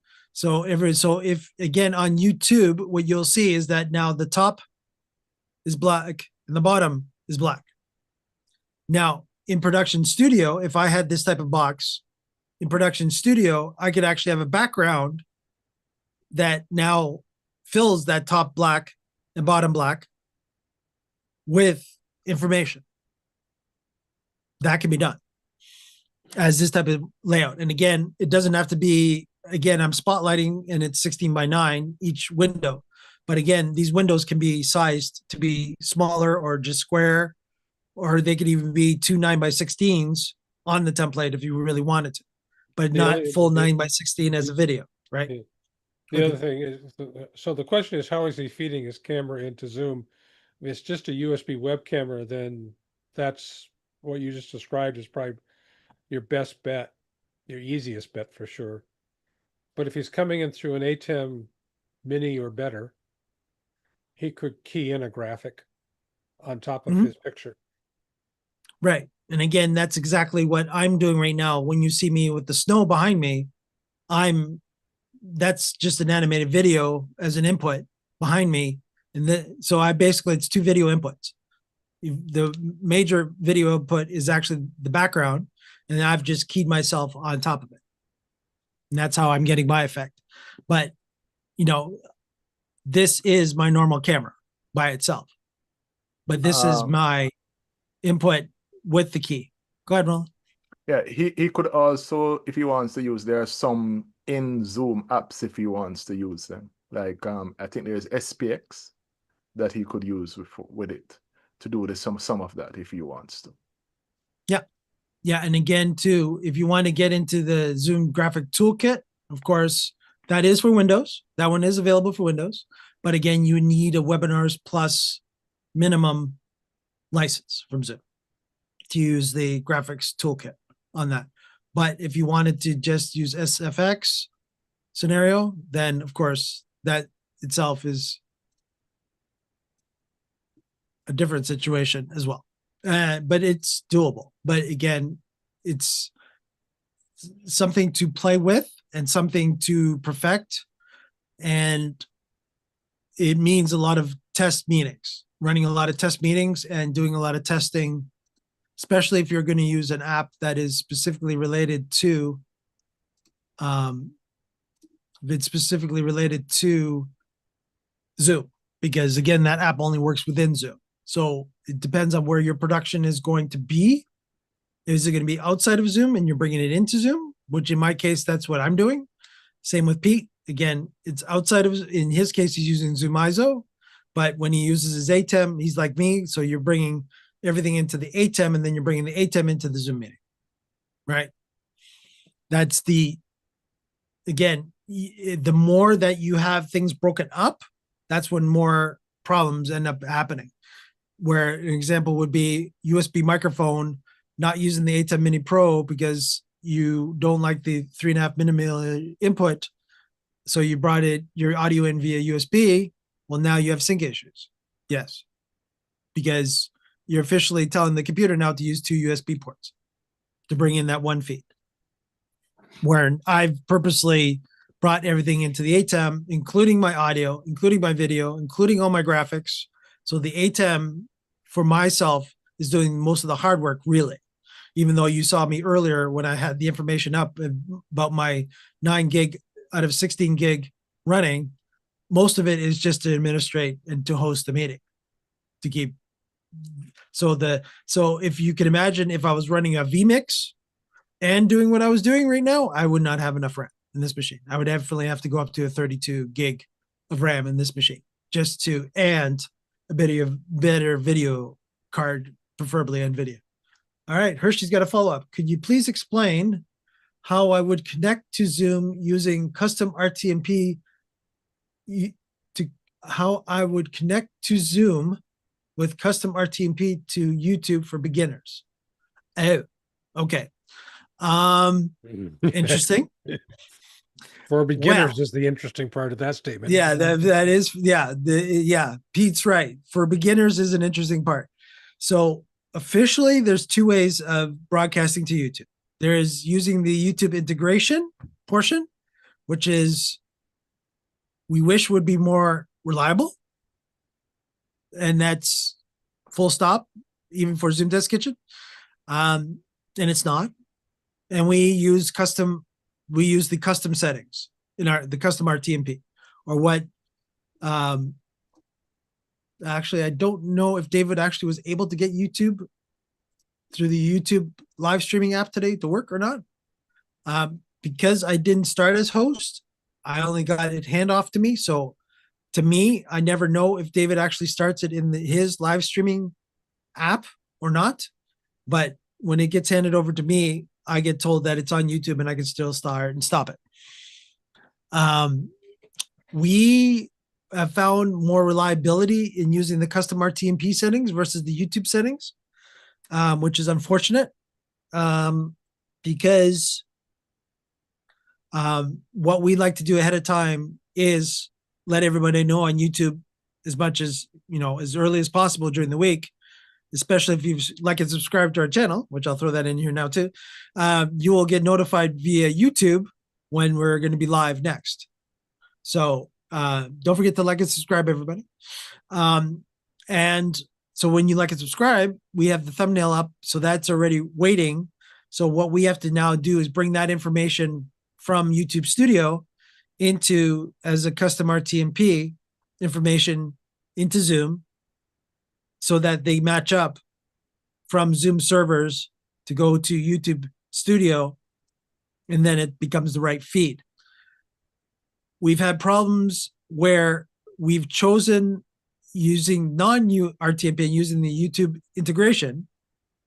And again, if people have had better experiences, David and I were open to listening what you've been able to do that's different than what we've been doing. When we use the integration part, David would log into the Zoom Test Kitchen YouTube account. Fine. It would give us a list of what our upcoming event was. And then David would say, yes, that's the one. Then he would make sure that there's a couple other questions, which I believe is 1080p or 720 or something like that. And another one I believe is public, private, or unlisted. So it's basically feeding the algorithm equivalent to what YouTube Studio is. Why it does that? It shouldn't, but because it should be getting that information, because it got the information of finding already, that we've already set that up, but it's not bringing that information in. So that's already another problem, because it should get that information from YouTube Studio. Then we tell it to start broadcasting. That's why sometimes if you are a regular joiner of Zoom Test Kitchen, you might see duplicates. For whatever reason, sometimes we'll find it, great. Sometimes Zoom won't find it and make a new one, which is identical to the one we've set up all week. Then all of a sudden you'll see that we're broadcast, that we got 2 live upcoming in YouTube, or that one's broadcasting that has the same name, but it isn't the one that you already clicked into because you clicked into it early, waiting just for us to start. But yet we ended up Zoom ended up sending it to a different one with identical information, identical credentials, and is broadcasting it instead. So the reliability of that is driving David and I nuts in that regards. But that is why we feel more comfortable using the custom RTMP, because guaranteed there won't be any YouTube API issues that Zoom might not have updated to the latest YouTube API information right away. And it's been changed within the last day, week, month, right? Where the custom RTMP will never change, because guaranteed you're getting that latest information from your YouTube Studio and populating that into your custom RTMP. Pete? No, that's okay. That's exactly Did right. I do that right? And I was trying to keep it low level. I was trying not to get too techy.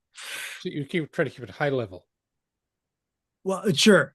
But yeah, in the regards of, I could get into more details of you have to click here, go there. No. But at a low level yeah, that's right. I guess, right. Yeah. At a higher level, that is what you basically have to do, is that you have, for the custom RTMP, you're grabbing that information from YouTube that YouTube gives you that you would normally put in a regular encoder, quote unquote. And the encoder information is the equivalent information that Zoom also wants for your custom RTMP. Yeah. And that's the best way to sum it up, right, Pete? At that point? Yep. And I get around it completely because I use a hardware encoder. Right. But again, see, Pete ahead of time did the hard work of going to YouTube Studio, grabbing all the information that he needed in there, put it into his hardware encoder, which of course you could do in the ATEM Mini Pro or any of the ATEM Pro lines, the Extreme Pro, as long as it's got an encoder in the ATEM, you could actually hard code that in there too, and then save it as your startup state so that it automatically knows that. So all you have to do is literally hit on air button, boom, and you're streaming to YouTube right away. Mm-hmm. So, but again, that's coming from the ATEM. That's not coming from Zoom, but it is identical information that you would put in an ATEM, that the ATEM is asking for YouTube, as would be the equivalent information that you would also put into Zoom. So if you've done this for an OBS or such like that, it's all, as long as you're using the custom RTMP functionality of that software, it's not any different questions. Yeah. The only thing I was going to say, the other thing to keep in mind when you're doing this is, because I've been playing with this, is that the advantage of using custom RTMP, back to what Mike said, frankly, the stability of the interface is a whole lot better. But when you tell Zoom to record via the custom RTMP interface, there's no load on your machine. There's none. That's coming from the Zoom servers to the YouTube servers, right? Directly. It's nothing. Whereas in my current setup, because I have my hardware encoder sitting right next to me on my desk, that is consuming bandwidth on my internet connection going outbound. Right. But Pete, to be fair too, you're switching everything in-house. Well, I am, but if I were to move this which I might well be doing here in this year, moving this whole exercise down to my property down 3 hours south, it'd be like moving it to the cottage up by, you know, north of Thunder Bay somewhere for you. Yeah, I got the reference of that one. I actually have family members that actually have cottages, cabins north of Thunder Bay. Yes, yes. And So therefore I will be using a Starlink.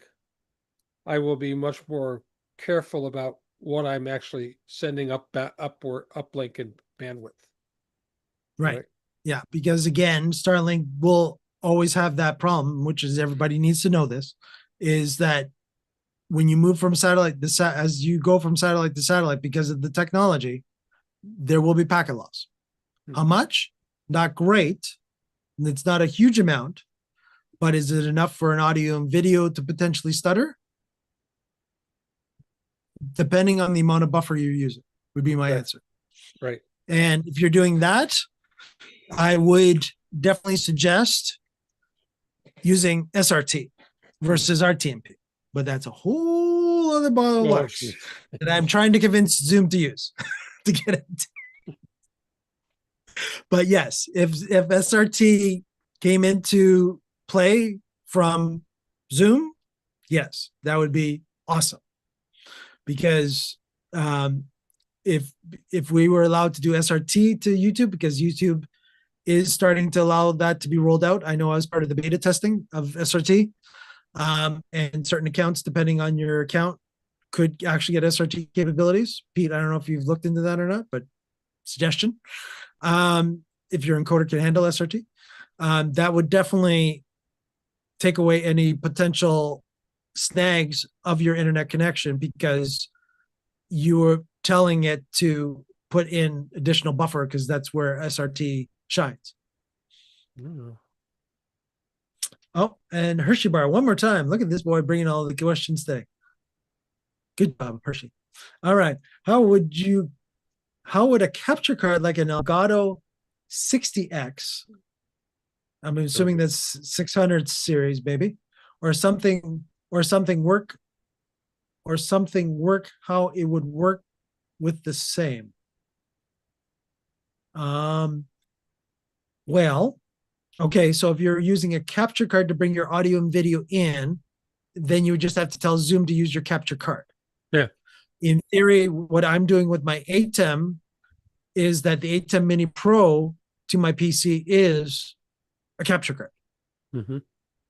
Right? It's just a glorified video switcher that happens to have capture card capabilities coming out of the USB. So it's entirely up to you if you want to go with a gamer capture card or a pro capture card. So there's a difference already. So if we're talking an Elgato capture card, it's again, their main focus has always been the gaming industry, not the professional audio and video industry. Now, if you wanted to go with a capture card that is Blackmagic based, they're pro audio and video. Or again, I think Hershey, I've mentioned this brand to you before, Magwell. Again, they have good USB related capture cards as well. But again, they've always been in the pro audio and video world, right? Where the Elgatos are the Elgato price because they are for the gamers, right? There's a reason that you pay for a Magwell to be twice as much, 3 times as much. And there's a reason that you'll play twice, if not 3 times as much for a Blackmagic as well. Because again, they're taking color into consideration. They're taking everything into consideration, where with the gaming capture cards, they're good. But again, they're expecting a non-professional connection to be done to it. Right. So they'll give you an HDMI port, where with the Magwells, you have your choice of HDMI or an SDI.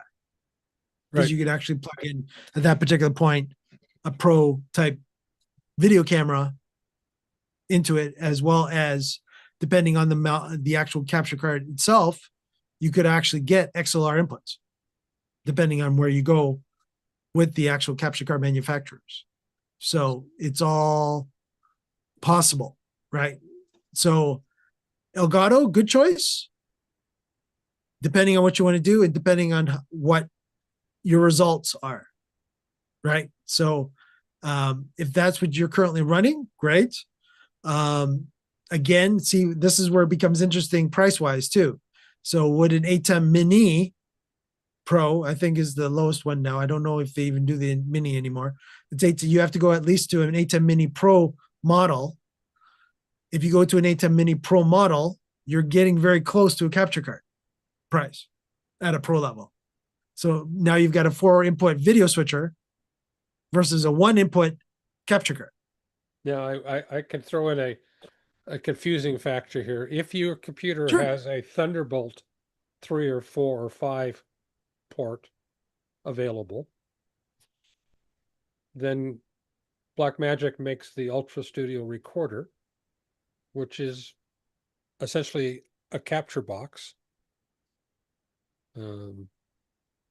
that either takes SDI or HDMI in and feeds it through the Thunderbolt, and to zoom, it looks like a camera. Right. So again, But you have again, you have color controls on. I mean, you've got all the Blackmagic LUTs and stuff that you can futz with. right. So it all comes down to, there will be limitations of the Elgato unit. Is basically what Pete and I are telling you.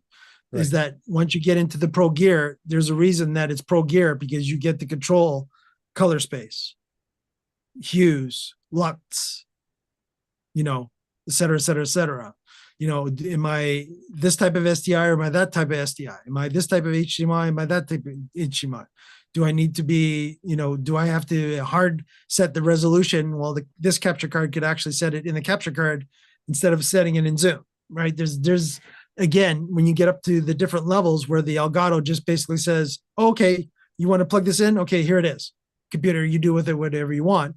Or you got the Pro Gear that goes, okay, let me, with my little extra brain in here that you pay double or if not triple the price for, what's my extra little brain doing for this video and audio before I hand it off to the computer? Right? That's very, very important. And that is night and day different, right? Between, a cheaper, even a non-Elgato, and going into the cheap, quote unquote, as we call it, cheap Chinese capture cards. They are what they are, right? They just basically convert the signal and you hope it comes into your computer and it looks okay. And then you've got to, within your computer now, use its extra resources to make it look good.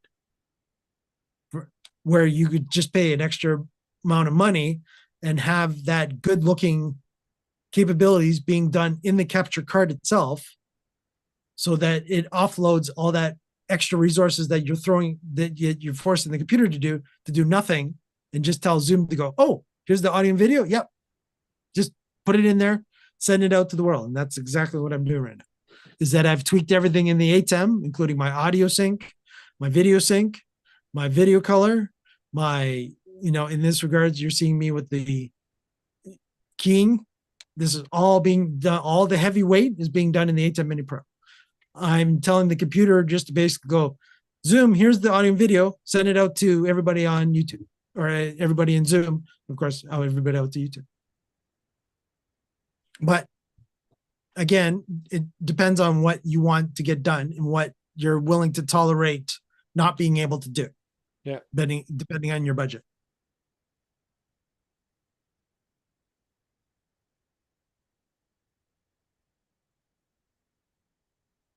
All right. Any other questions from our friends on YouTube or panelists? Peter, anything else? Anything you're working on for this week? Any events with the Scouts this week? No, nothing this weekend, thankfully. And nothing. So right now, 2026, they got you busy? Oh, they will have me busy starting next week. Next week. The magical next week. It's all quiet this week still. So that's right. Starting the 5th, I have things to do. Yes. Yes. Yeah. Then we don't see Pete until Friday. And then it'll go, phew, I get to relax now. I get to be on the Zoom test kitchen. Attaboy. That's it. That's kind of the way I approach it. That's the kind of the way I approach it. Sometimes I listen in to some of the office hours, nighttime stuff, but I can't deal with the full-time commitment to office hours anymore. Right. Right. Yeah. Understood. right. So any other further questions from our friends on YouTube, let me know in chat. Hershey, you've been doing an awesome job asking these questions. And if you have any follow-ups, of course, let me know in chat, and then I will give you a follow-up to that. If not, we'll wrap it up for the first Happy New Year version of 2026, Happy New Year 2026 version of the Zoom Test Kitchen. Have a good one, folks. Take care, Pete. Thanks for being here this week. Yep, no problem. And I will wrap it up here in a couple of minutes. We'll try to resist and be on here for a couple more minutes, just to catch up on YouTube so they know. Mr. Drinkwater, so we want you to feel better, sir, especially for the show on Tuesday. Yeah, there will be a show on Tuesday. Excellent. I have 22 ideas for shows. 22. Yeah, So specifics, 22. yeah. So you should all be excited when we get to 23 because I want to run out of ideas. Uh-oh. Well, will any of those 22 go to 44? I don't know.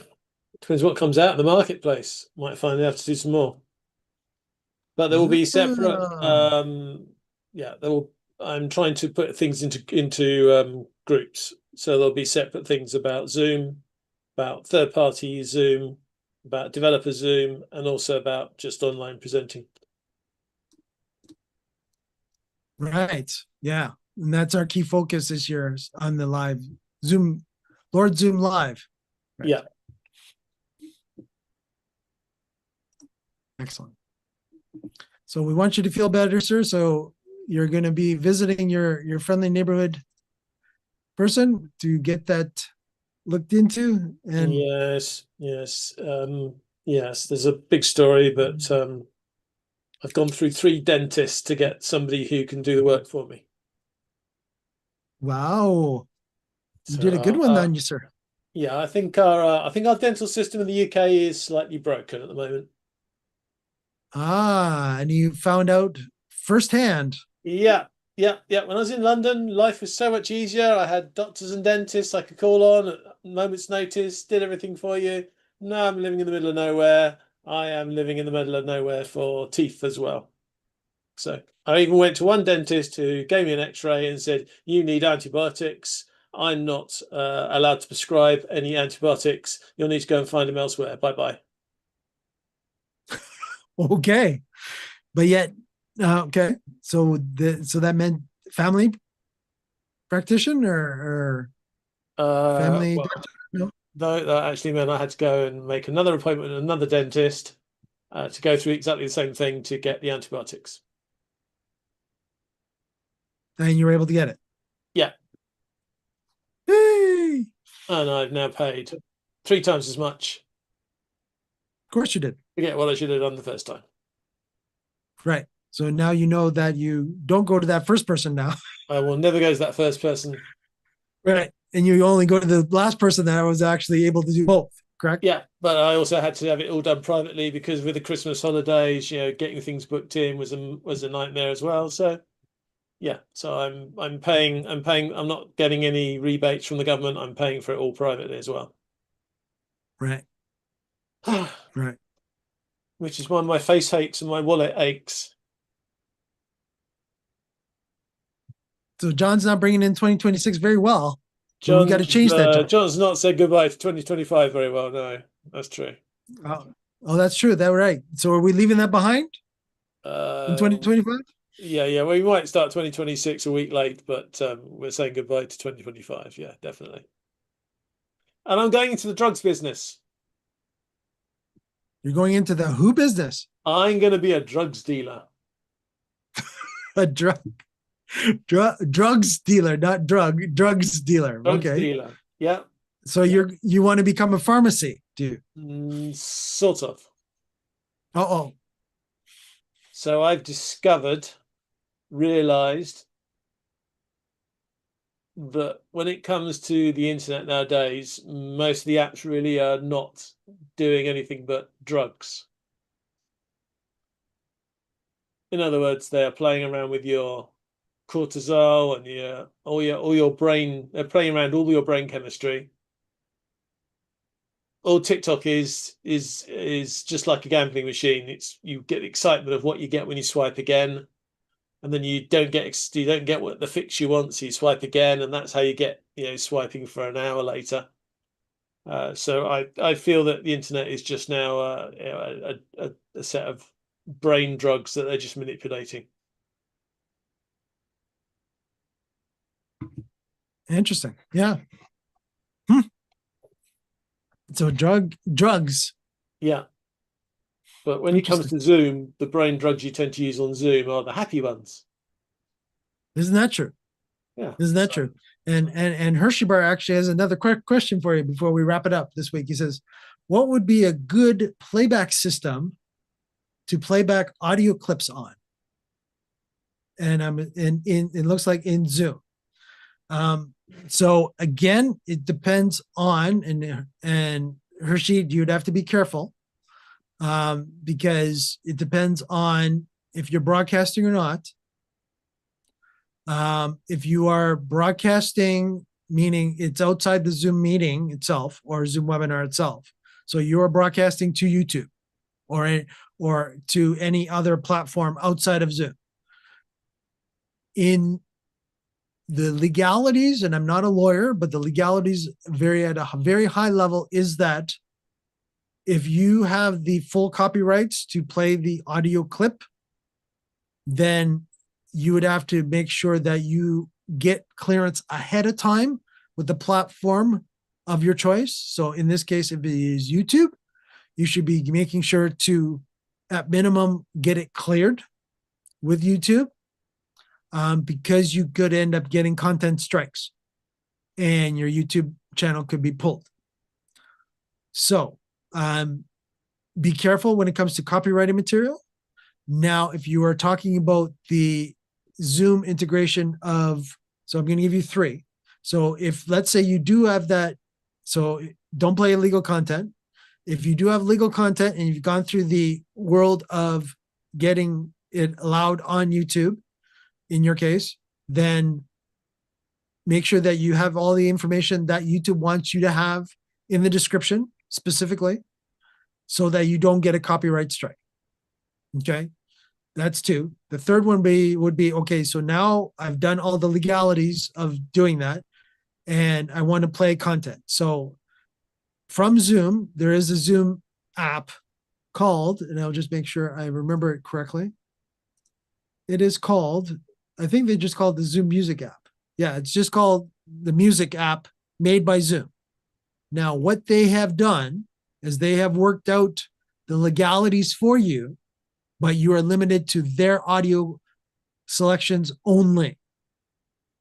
So if there's any audio selections you would like to use for countdowns, or you want to run in the background during a meeting, during quiet times, or if you're having a break and you want to have some background music, that is where I personally would go to use the Music app, because all the legalities are covered and YouTube will not, from what we were told, give you content strikes.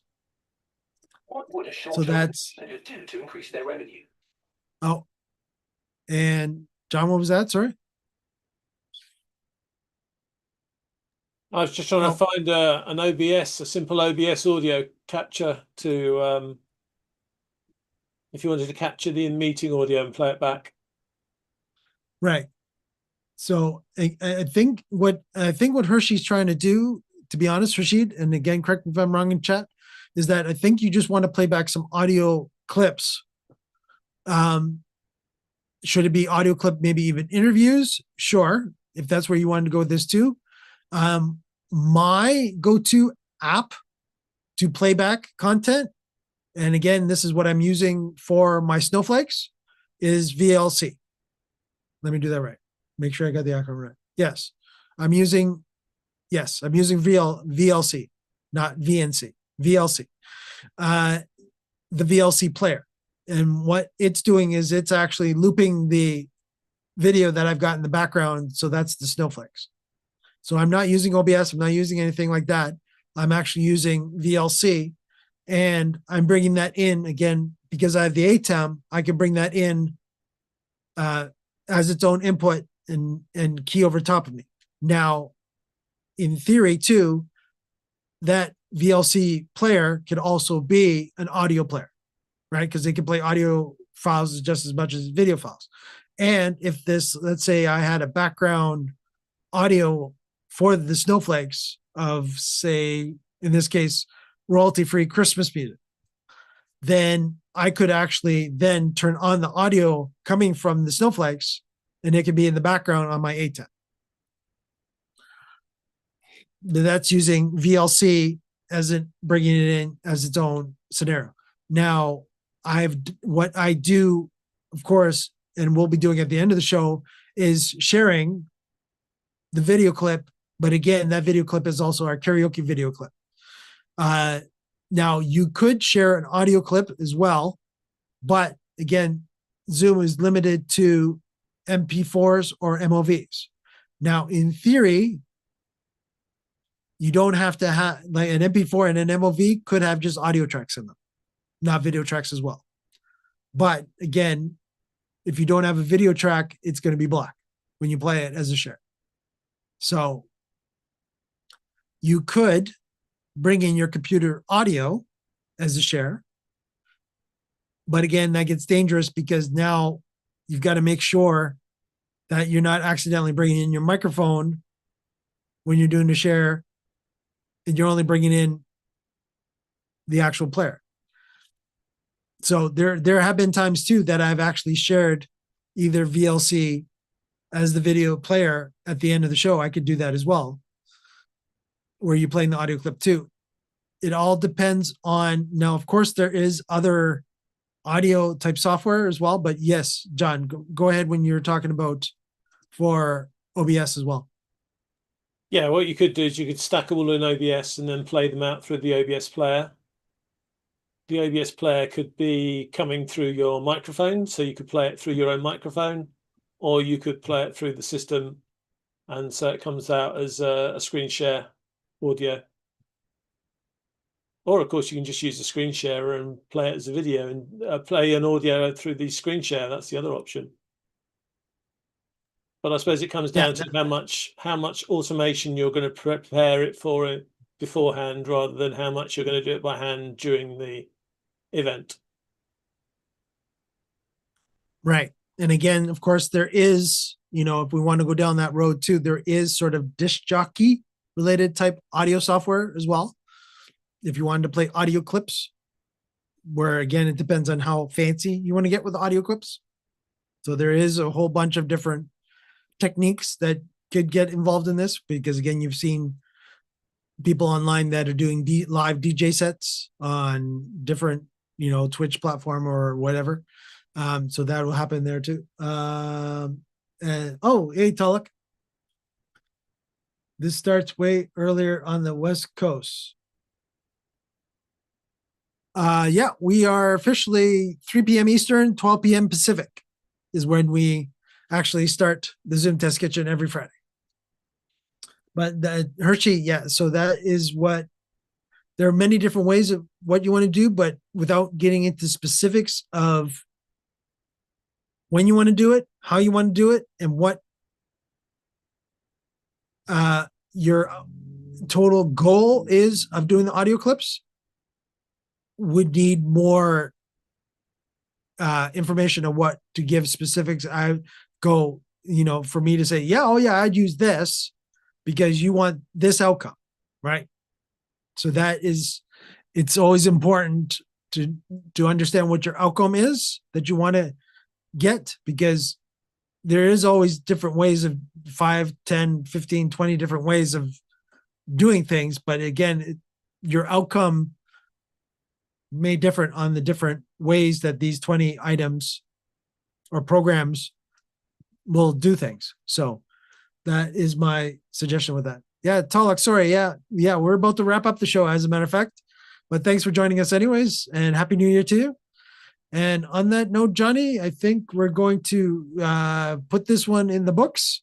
So it's time to wrap it up. And if you are one of our panelists, of course, if you want to stick around, we'll go into the living room after the kitchen. And if you want to come join us and discuss things and off air after YouTube, by all means. But it's that time of the show where we do karaoke. Enjoy.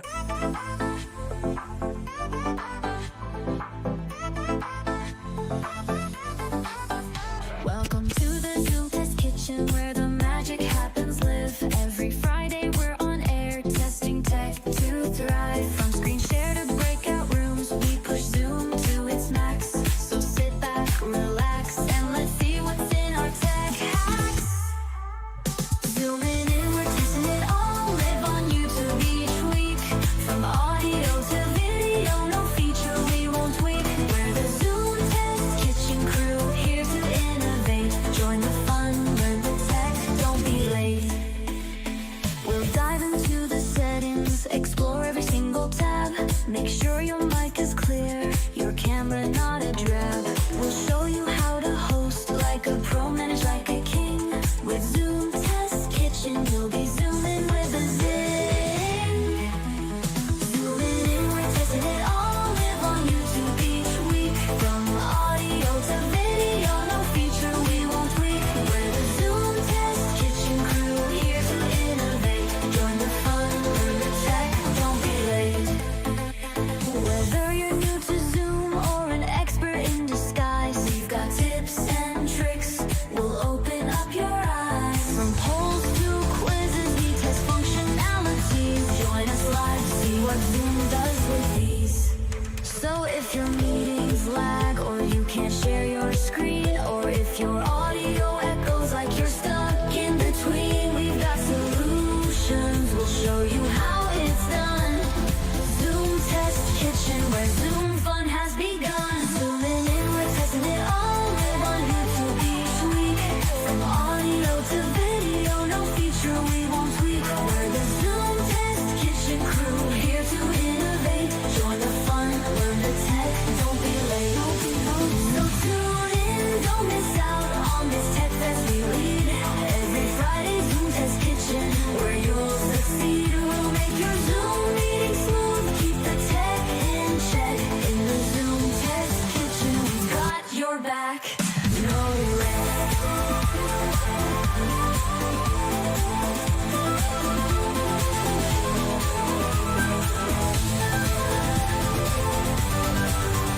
We're the Zoom Test Kitchen, we've got your back. No wreck. That's right. We are the Zoom Test Kitchen and we've got your back. No wreck. Thanks everyone for joining us this week on the Zoom Test Kitchen, the New Year's edition, the first of 2026.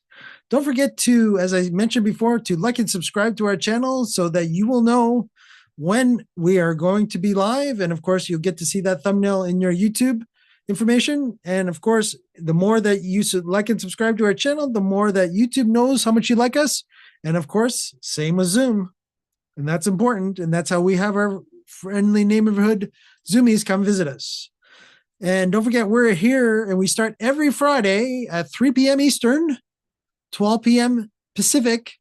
And check your local listings if you from those time zones, if you're not in those time zones. See everyone next week for the second of 2026 version of Zoom Test Kitchen. Take care, everybody on YouTube.